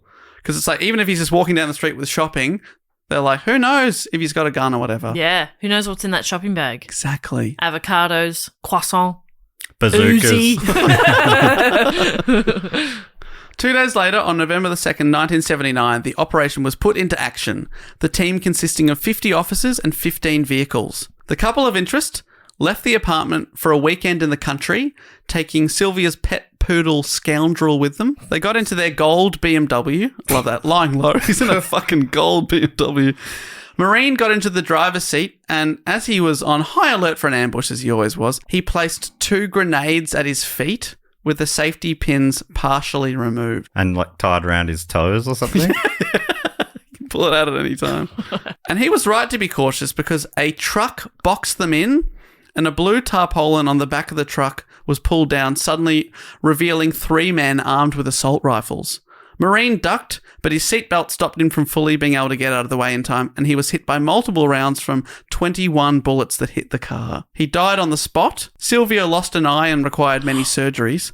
And sadly, Scoundrel the poodle was killed in the ambush. I know, I was so upset to hear that. France's public enemy number 1 was no more, and his prediction of not being taken alive had come true. He was 42 years old. Were Bonnie and Clyde shot in the car as well? Yeah, they were shot down. Also in a police ambush. Yeah. So they went down the same way. Whoa. Yeah, wow. And I guess him having 2 hand grenades ready to go, if that is true, I'm always like... Yeah. You sure you just don't want to make the story we didn't just kill this popular criminal Unarmed? Yeah. But wow, 42 years old. 42. And the Independent writes, in his flat, the police found enough weapons to invade Luxembourg and an audio-taped testament meant for Sylvia, his girlfriend, over the music from the movie Midnight Express, which was at the time a recent movie about prison brutality. Mesrine told his girlfriend that if she was listening to the tape, it must mean that the police had succeeded in firing before he did. His death and the nature of the killing was very controversial, however, with many accusing the police of simply assassinating him by shooting an unarmed man without any warning. Some labelled it an unjustified extrajudicial killing. His lawyer, Maitre Mellenbaum, said, governments cannot go around assassinating people, even if they are the worst enemies of the nation. Who said that again, sorry? Maitre Mellenbaum. Fantastic. And a good point, I would say. A good point. From Maitre Mellenbaum. Incredible name. So good. So they found enough weaponry to invade Luxembourg. I like that's what they've used. Could you put it into terms I understand it? How many MCGs? How many MCGs could they invade? I think it was... MCGs. You could invade at least 2 MCGs. Wow. Okay. Wow. That's a lot of weapons. Do you know the population of Luxembourg? I don't know. Oh, I'm like, if you it's knew like, that God, off the he's top of your head, good. you were a freak. It's 202,000. Population 640. 640. But that's today. Yeah, that's true. You know, we're going back a So while. about What year is 6 this? MCGs. What year is this, Dave? 1979? 1979. Don't worry, I got it. I got this. We're looking at more like 362. Okay, that's a bit closer. Yeah. So 3 MCGs. And the Three and a MCGs half. back then actually had a bigger capacity. Oh, really? Yeah, because it was more standing room only. So I think probably 3. the biggest ever crowd there's like 130,000 or something. Whoa. Right, and then plus if we put a few on the field, because Yes, there's no match exactly. on. That doesn't count the players, Yeah, that's right. So it's, the Oh, umpires. yeah, doesn't count 7 people called Jack playing for it might be less than 3 then, but, you know. Yeah. Wow. So I think you might be spot on, Dave, too. 2. Well done. Beautiful. The police pointed out in their defense, because people were like, whoa, you just shot a man in the street. The police pointed out that he had sworn that he would never surrender and that, as well as having a gun on him, Mesrine had been armed with 2 grenades. Others were like, well, how'd you know that? Yeah. They're on the floor. The police officers were seen drinking champagne by his corpse shortly after killing him, and this very tasteless action didn't help the criticism. That is grisly. Drinking champagne by a corpse. Yeah. Oh. It's funny. I mean, obviously that's the job, and do that privately if you have to do it, because what a full on thing to do publicly. And- Probably at all, but I Yeah. mean, your job. He's the number 1 enemy of the state. Yeah. You're Been trying really to get him. terrorizing the country. Yes. But it's very publicized, like, because it was just in the streets of Paris, there's many, many grisly photos of him slumped over dead. Yeah, that's Yeah. People got their iPhones out. It's a nasty scene. I can only imagine the video that would have emerged if it happened now. The controversy was ongoing around his death and whether it was an assassination, and it wasn't until 2006 that the French state was finally cleared. So people were, trying to sue them and investigate what happened for decades afterwards. Mesrine's golden BMW, peppered with bullet holes and splattered with dried blood, was finally sent to the wrecking yard in 2007. Whoa. So they'd held onto it as evidence for, 28 years. Huh, could have gone to a museum. Do they have any over there? Any museums? I don't think they do. It's a shame. They should get museums. Yeah. Museums are lovely. Yeah. I don't know what they we do got a with bunch that. of them here. Everyone should have them. The MCG has one. Maybe the Sports Museum. maybe the MCG could loan some of the Don exhibits. Bradman's bat. They'd love it in Paris. They'd love that. One of Warnie's kookaburras. Balls, not Okay. stuffed birds like- or something. I didn't know. Okay. Hang on a sec.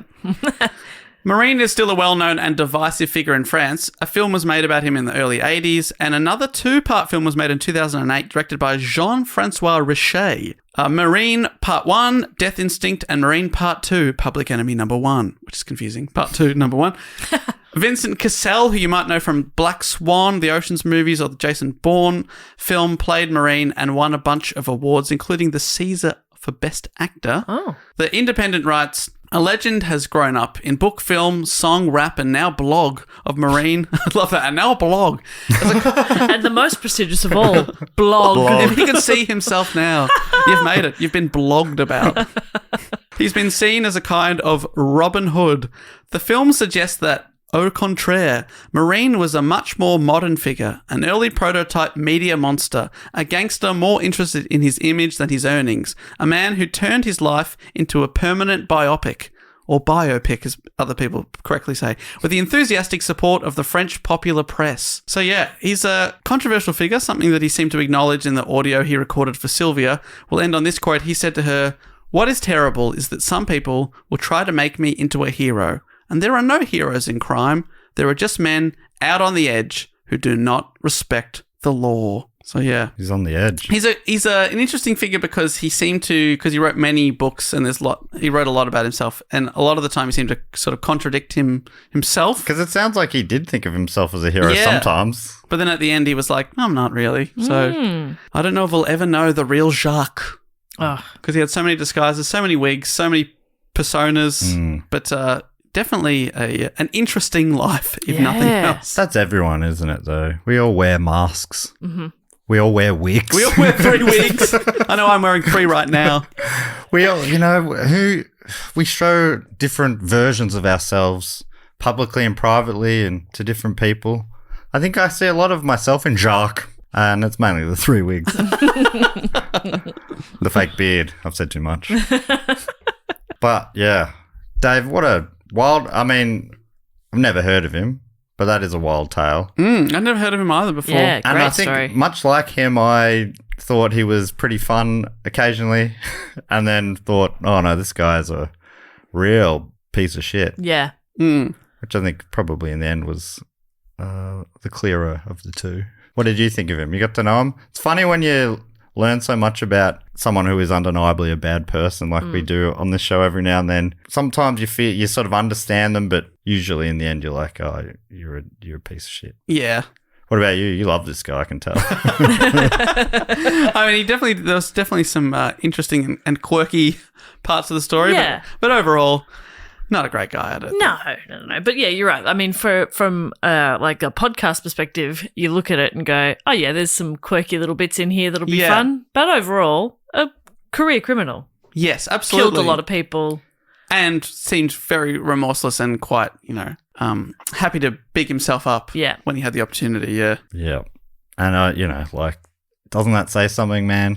Jacques, if you were big, you wouldn't need to big yourself up. Exactly. And I saw some... Let the others big you up. If you need to be bigged, let him big you up. I saw Keep some... lying low. I can't wait to hear what Dave saw. I saw an article that was talking about how he sort of claimed himself to be this big anarchist. And they're like, well, even anarchists, for the most part, respect human life. Yeah, right. Yeah. And you even if you don't like institutions, but you respect, It doesn't make sense why he killed a couple of rangers.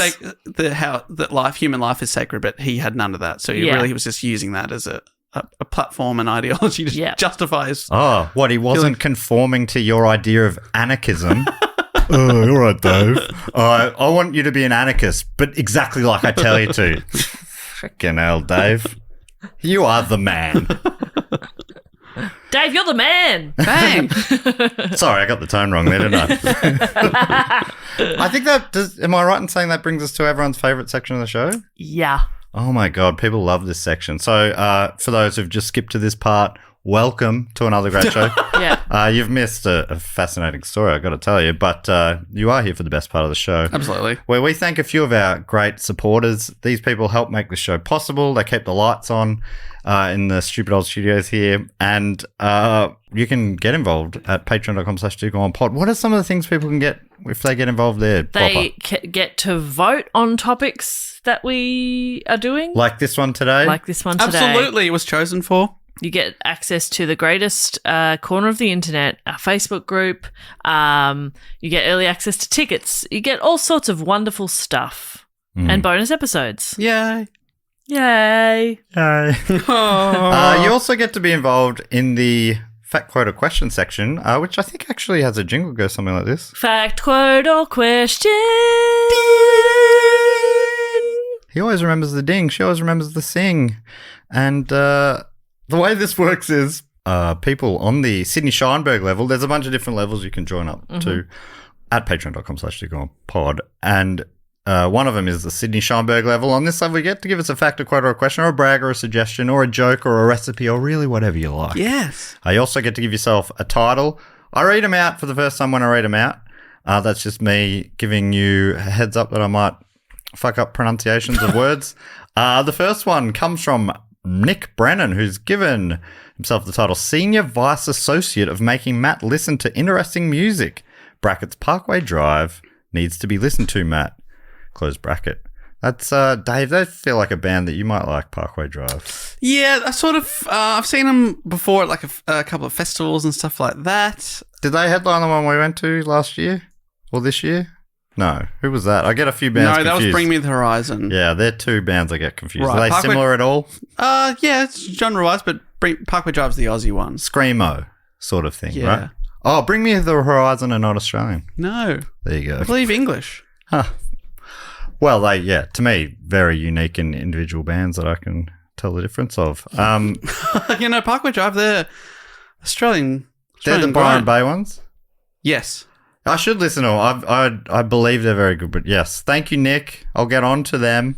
And Nick is offering a suggestion, writing, "Hey guys, a while back Matt did an inclusive report about Billy Joel's We Didn't Start the Fire."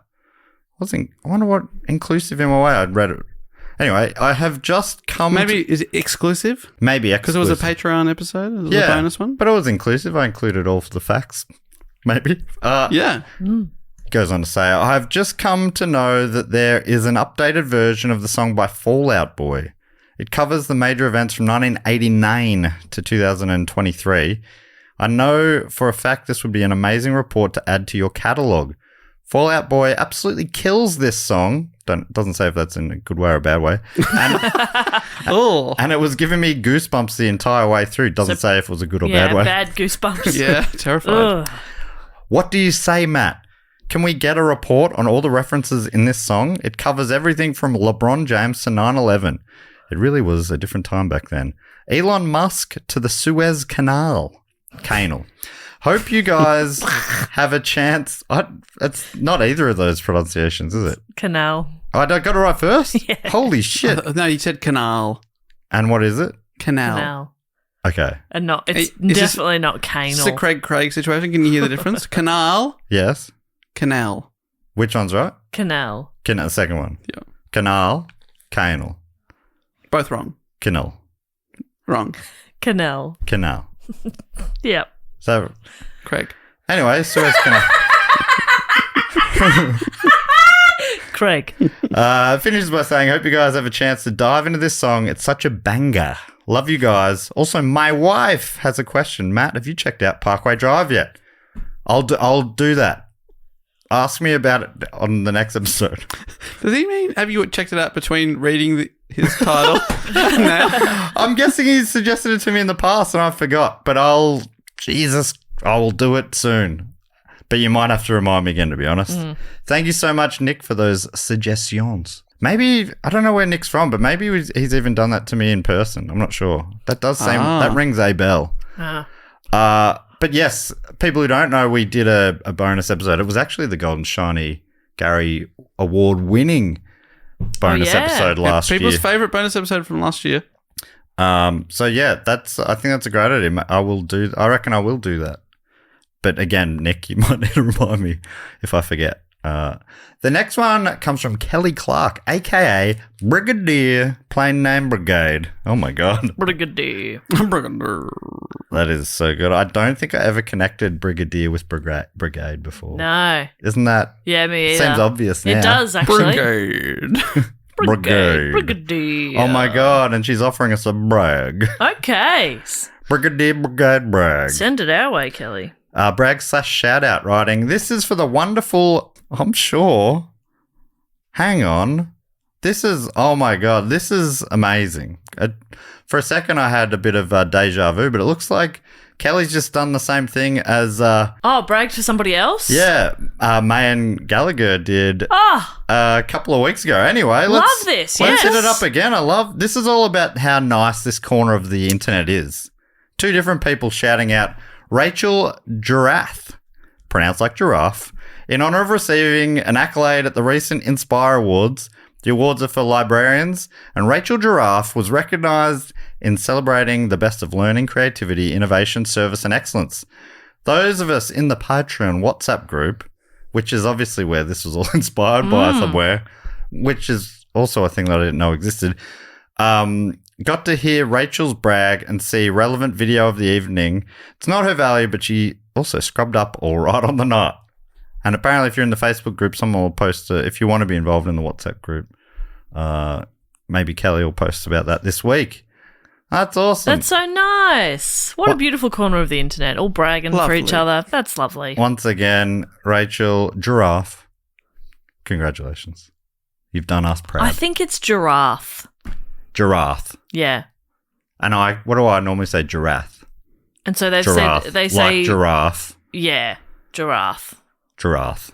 I reckon you're probably right. But geez. But we could call it Rachel Giraffe. I also reckon they know what they're doing. Yeah. They know. Thank you, Kelly. The next one comes from Samantha Cutler, aka Sam Spamalot. Which is a bit of fun. Okay. Sam Spamalot is asking a question, writing, "Oh hey, my three favourites." Oh hey. My question to you is, do you feel famous yet? I'll feel this one. Yeah, I'll answer that without you continuing. No.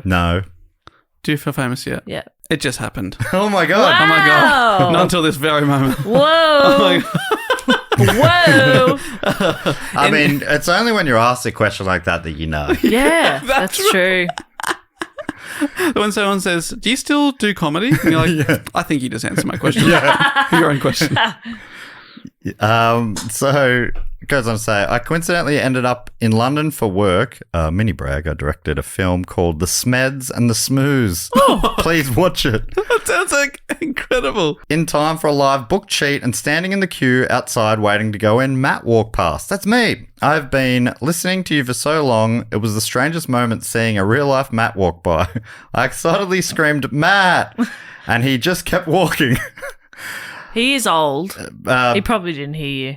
So from what you've said on the pod previously, Matt mustn't have thought it was must have thought it was someone else. But I found it funny that I unexpectedly became an embarrassing yodeling fangirl. I met Matt and Dave after the Invisible Man recording, and my face was sore from laughing so much. That was the book cheat episode you did. For a second, I'm like, do we watch that movie at some point? No, that's the book you talked about. You guys are just wonderful. Jess, you're a rare Pokemon, but I hope to meet you and we can rage about how dumb submarines are in Arnold Schwarzenegger accents and eat pancakes. Holy shit, what a day you've got coming up. Wow, that's going to be a great day. I'm so tempted to come to Australia to see you all for the next live one. You all make such magic, a blend of funny and bring me immense joy. So humungo, thank you. Big hug, Sam. I hope my I'm pronouncing these words as intended. I think E is supposed to be just like that. That's so lovely, Sam. And 100% I would have assumed you were talking to someone else. Yeah. Matt is such a common name in Melbourne, and I'm guessing in London. Yeah, you would have thought going into a Dave Warnocky show, there's no way anybody could have known who you are. Well, no, they could have. But you'd assume they didn't. And also, I don't know anyone. Well, I don't know many people in London. Yeah. So you'd be like, well, that's Why a little would they call out be? for Yeah. me. Yeah. But you're also 400 years old. Yes. The years aren't what they used to be. No. So. Say it to my good side. Looks-wise, I don't hear very well on my ugly side. Congratulations on the Smeds and the Smooths, by the way. I'm on the IMDb page here. Yeah? Got a 7.2 rating. Ooh. Not too shabby. Got a great cast here, Samantha, as well. Bill Bailey, Holy shit, that's awesome. Sally Hawkins, Adjoa Ando from Bridgerton. We've got Rob Brydon's in this. My goodness, this rules. Oh, it's an animated show about Bill and Janet who fall in love while their families are at war. Tale as old as time. Yeah. That's very cool. Excellent. Congratulations. Love that. If you say hi to me, I will say hi back. I promise you. Yeah. I'd say just yell at me. Say Matt Stewart. Yeah. I mean, also a common name. But more likely you'll would, turn. yeah, I would. You'd at least turn. Yes. And look for other Matt Stewarts. Yeah. She talking to you? Is it for me? Thank you, Samantha Cutler. And finally, from Roy Phillips, aka inexplicably mimicking him hiccuping. Roy, done it again. Done it again. You dirty dog. And Roy's quoting a quote saying, see if you can guess who this is. Our enemies are innovative and resourceful, and so are we. They never stop thinking about new ways to harm our country and our people, and neither do we. George Bush. It's funny because I was like, sounds like maybe you're doing an Obama over there. Yeah, no, I didn't nail the voice. But it was presidential. Yes. If nothing else. Oh, yes. It was very presidential. Which some say George W. Bush never was, but not yeah, me. no. I think I was focusing too much on that. Can I hear the quote again? One more time, please. Our enemies are innovative and resourceful, and so are we. They never stop thinking about new ways to harm our country and our people, and neither do we. That is brilliant. It's and so good. That was very Joe Biden, so well done. You're really getting these presidents. Can we get a Bill Clinton going here? Need a saxophone to get me on key. That's a great quote. Thank you, Roy. Thank you, Samantha, Kelly, and Nick as well. Brilliant. Neither do we. Neither do we. He's got too many great quotes. I think a lot of the great weird moments of Tony Abbott and, Kevin Rudd, some of our weirder prime ministers, don't translate to text as well. Yeah. Like stay silent for way too long. Yeah, Tony, you're not Eats an saying onion. anything. Yeah. Winks weirdly at a journalist. Says, what was the Kevin Rudd one? He said, a fair suck of the sauce bottle. Got a zip. And some weird stuff like that. You're like, a lot of it's in the weird tone. Yeah. And how he doesn't seem comfortable saying it. Like it seems a bit robotic. Yeah, it's been put on or something. And then just footage of him on the handball court. Different cat, as people might say. Got a zip. Got a zip. All right, the next thing we like to do is thank a few other great supporters who are on the, I believe, Ask Prod level or above. And Jess, you normally come up with a bit of a game based on the topic at hand? Their disguise. Oh, yeah, great. How many wigs? How many wigs? We got a 4-wigger here. That's just one element of the disguise. Wow, okay, great. Yeah. Well, you can explain to me how this works after I thank our very first shout-out supporter this week from Bremerton in Washington in the United States. It's Amber Libbet Miller. Trench coat. Yes. Floppy hat. Okay. Mustache. Oh, yeah. Okay. Trench coat, floppy hat, mustache. Oh, disguising as my dad. The next one comes from Ottawa in Ontario in Canada. Enrique Garcia. Oh. Enrique Garcia, probably. Okay. Enrique Garcia. Clown shoes. Yes. Clown hat. Because then nobody's looking at your face, are they? No, yeah, clown shoes that honk as well. Oh, maybe it's every element is honky. He wears a goose pattern jumper, sweater. A goose pattern. Yeah, it's just gooses. Well, something David wear. You know, It's got geese on it. It's got geese on It's it. been knitted onto it. I didn't know if that was like a. Sorry, I didn't know if that was like a type of. It's like attire. houndstooth. Yeah, I was like, goose pattern. Yes. Yes. And what else? Herringbone. Other things that honk. Maybe like a fireman's hat. Yes. Because do they honk? And something French because they honk. Oh, and a baguette in a handbag. Yeah, very honky. I love it. What's something for his face that could honk? I know. Nose, and a nose, red honky nose. Man, Perfect. The man can honk. Wow, that is honky. And a honk if you're horny. Yes. Number plate on his back. Number plate. Like a sticker on his back. Yeah. No, Bumper a number sticker. plate. A bumper sticker on his ass. Oh yeah. I mean, feels like we've really painted a bigger picture for Enrique than we did for Amber Lippett Miller. Okay, well, we're just getting warmed up. Two of the. I mean, how do we top those two names? I don't think we can. But anyway, let's see how we go. From Diamond Creek in Victoria, right here in Australia, it's Georgie Hill. Oh my God, another great name. Georgie Hill. Dave, do you want to have a go? Okay, Cape. Oh, Yeah, incognito. Incognito. Laying low. Cape is over a full white tuxedo. yes. What colour's the cape? Red. Okay, yeah, great. Like bullfighter looking. Yeah. okay. But then a matching red tie. Yep. And a haircut done like Keith from The Prodigy. So like Twin fins. Yeah, twin fins either side. Yep. And then sunglasses, but Yep. the lenses aren't in there. Yes. Just glasses. It's just the rims. That's cool. Nice. If people are looking at the suit, they're looking at the overall vibe. They're not really paying attention to the details Exactly. of the face. Getting nothing. And also like, big time criminal's going to stand out that much. Come on. We're not falling for that one Exactly. again. Yeah. They're the least likely. Yeah. Can I thank some people as well? I would hope you could. We'll see. Let's find out. I would love to thank from Portland, Oregon, Samuel Goldberg. Whoa. What are you thinking? Hockey. Yeah, definitely it's the Goldberg. keeper. Yep. Hockey mask, Hockey mask. hockey pads, Okay. full hockey outfit. Yeah. Skates and everything, but just walking down the street. What team? The Ducks. Oh, yeah. Oh, yeah. And he quacks. Yeah. We've had a honker before, now we've got a quacker. We got a honker and a quacker. Yeah, and he only gets around in a flying V formation. That's right. And his key criminal move in his crime of choice is the triple deke. Wow.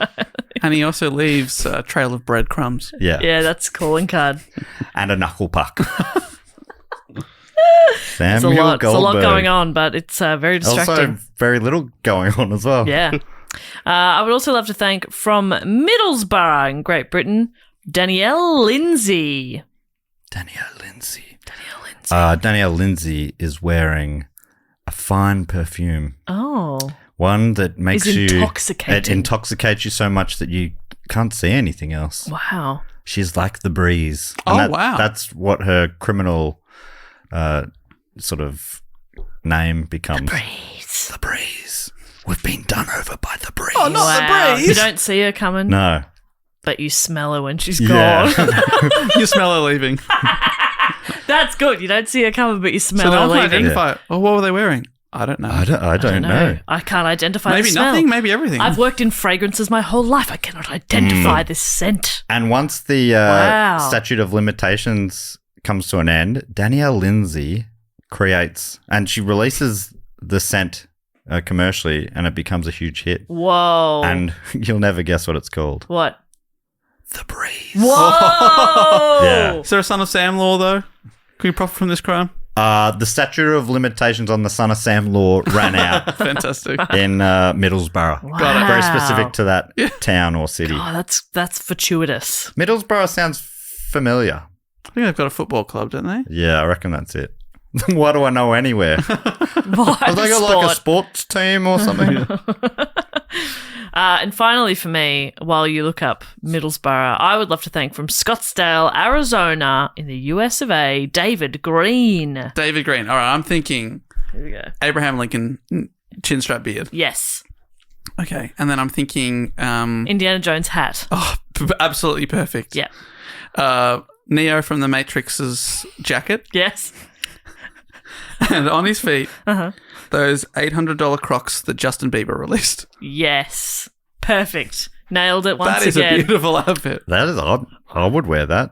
I am wearing it right now. That's why Dave's just looking at me. Fantastic. Well, Dave, do you want to bring it home? Thank some people as well. Do you have any Middlesbrough facts from Matt over there? Yes, they are a team. Great, confirmed. And the first player, maybe on their current lineup that comes up here, had a great name. I've lost it. Doesn't matter. But it was Chubba. How good of a name is that? That is really good. Chubba. Oh, hang on. And their goalkeeper's name is Thomas Glover. Are we talking... That's nominative. Nominative? Absolutely. We talking determinism here? Holy shit. Thomas Glover. It was either goalkeeper or wicket keeper. Or catcher. Chubba kicks to Glover. It's fun. I would like to thank from Peabody. And what is this? Is this Maryland? What is this, Massachusetts? Massachusetts, I think. Let's look this up. This is the one that trips us up the most. Yeah, it is. Peabody, Massachusetts. Because Maryland's MD. Yeah, I reckon, Massachusetts, I don't know how they got in because Maryland should be the MA because that's for old, right? It's old. And earlier in the alphabet, right? Massachusetts must have just been more powerful at the time. Old. Okay, yeah, that makes sense. They're really old. Okay. From Peabody, Massachusetts, I'd like to shout out to Matthew Keane. Keen for? Mustard. A mustard yellow suit. Colonel Mustard. Everything about him. Big Mo. Yeah. Everything like a what's it called? Like a monochrome. You're wearing all the same colour. Yes. Love that. Mustard suit with a mustard shirt, tie. Mustard's cane. One of your signature colours. I don't wear as much mustard. Or used to be. But I'm wanting to bring it back. Yeah. It's a beautiful colour. It's a mustard year. Are you going to maybe get a mustard cane? I have. Am I going to? I have many. You're going to bring it out again. I'm going to bring it out of storage. Perfect. And again, people are just looking at the outfit, you know? Yeah. He's got a mustard mustache too. Yes. But that's not hair. That's just mustard. Yeah. He's a messy eater. Like you have a milk mustache? Yeah, this is a mustard mustache. He's got a permanent mustard mustache. How's the guy eating hot dogs? He pours liquid mustard onto his cornflakes in the morning. Oh, yuck. Yeah. He's gross. You got to do what you got to do. If me and Matthew Keane are around and someone yelled out, Matt, I'd assume they were talking to Keeney. Yeah. Keeney is what I call him. Keeney. I would also like to thank from Hartford in Wisconsin, Aaron Romero. I call him the Lotto because he's Keno. Aaron Romero. Okay, not Aaron Romero. Aaron Romero. So weird because I call him Keno, but anyway.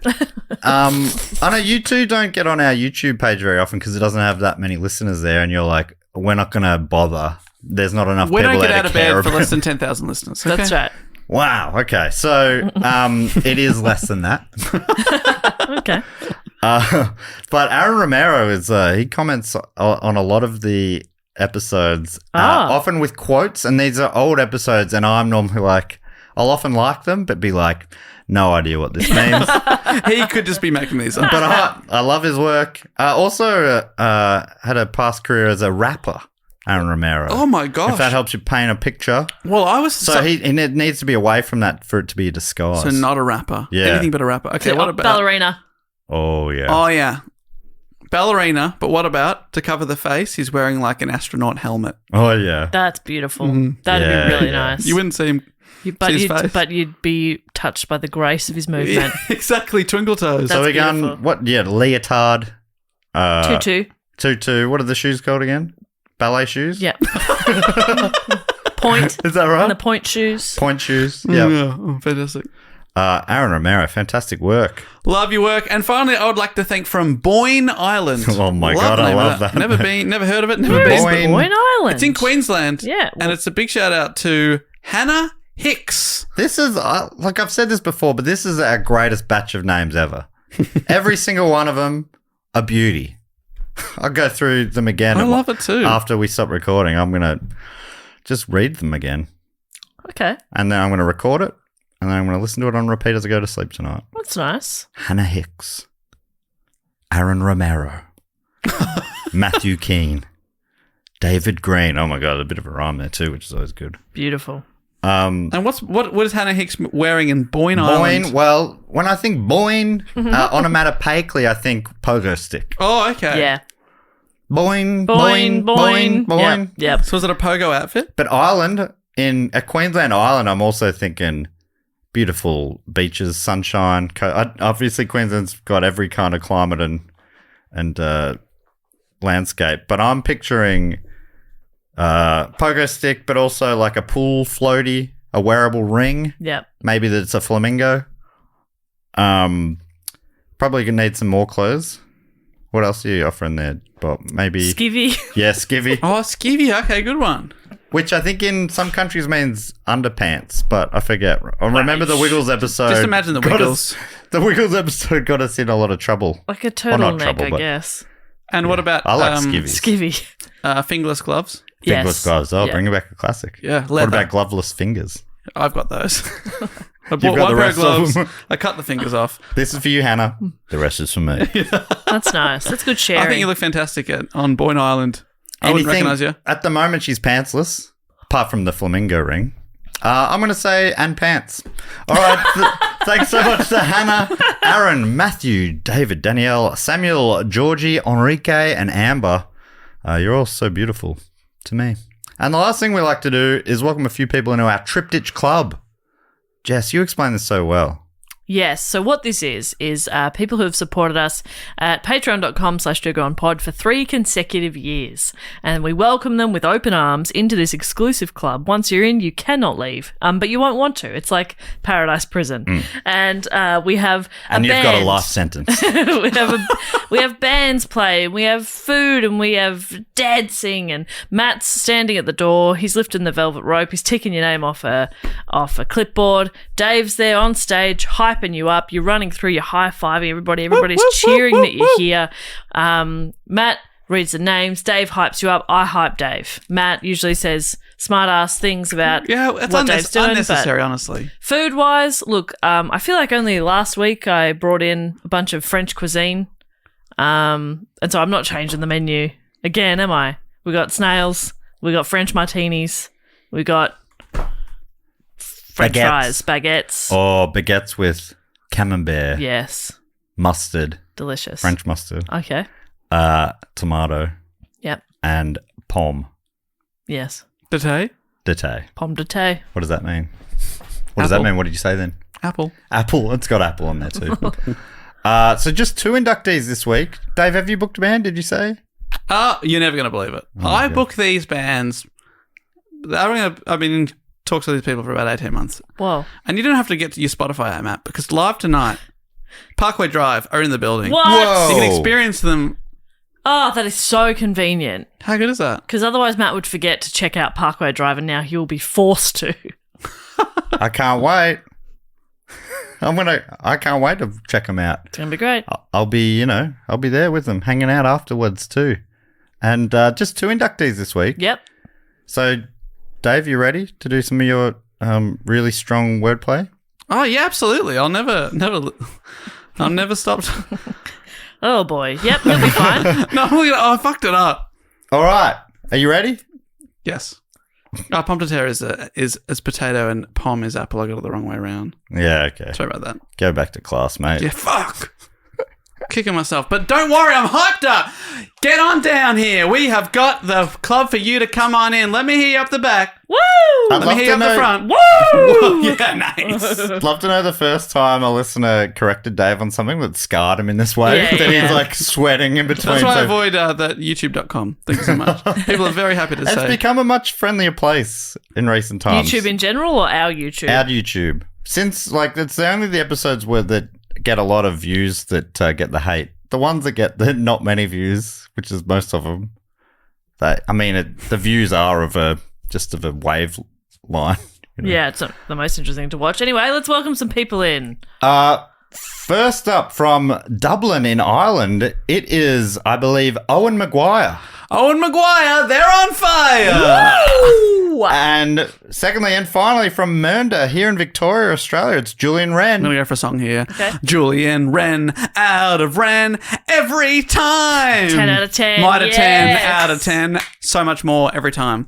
And I made sure that you're in Victoria before I said that because you hopefully grew up that ad as well, Julian Wren. Wow. If not, I'll give you a Wren out of 10.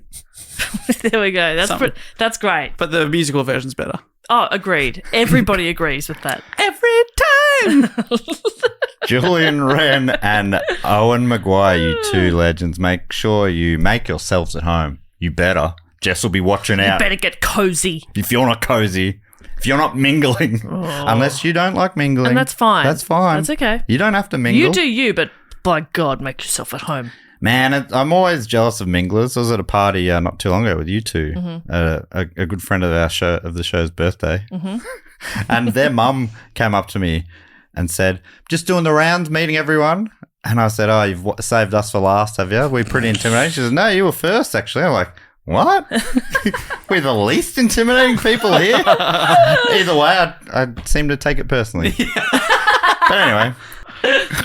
Well, we've had some fun here tonight. We have had some fun. Fuck. But if you want to get in contact, how can they do that, Jess? They can go to our website, which is dogoonpod.com. They can suggest a topic there as well. There's also a link in the show notes. You can find us on socials at dogoonpod. And most importantly, remember that we love you. Oh, that's nice. Is that for me and Dave as well? No. Oh, come on. Nope. Oh, I can't. Boot at home. Hey, we'll be back next week with another episode, but until then, I'll say thank you so much for listening and goodbye. Later.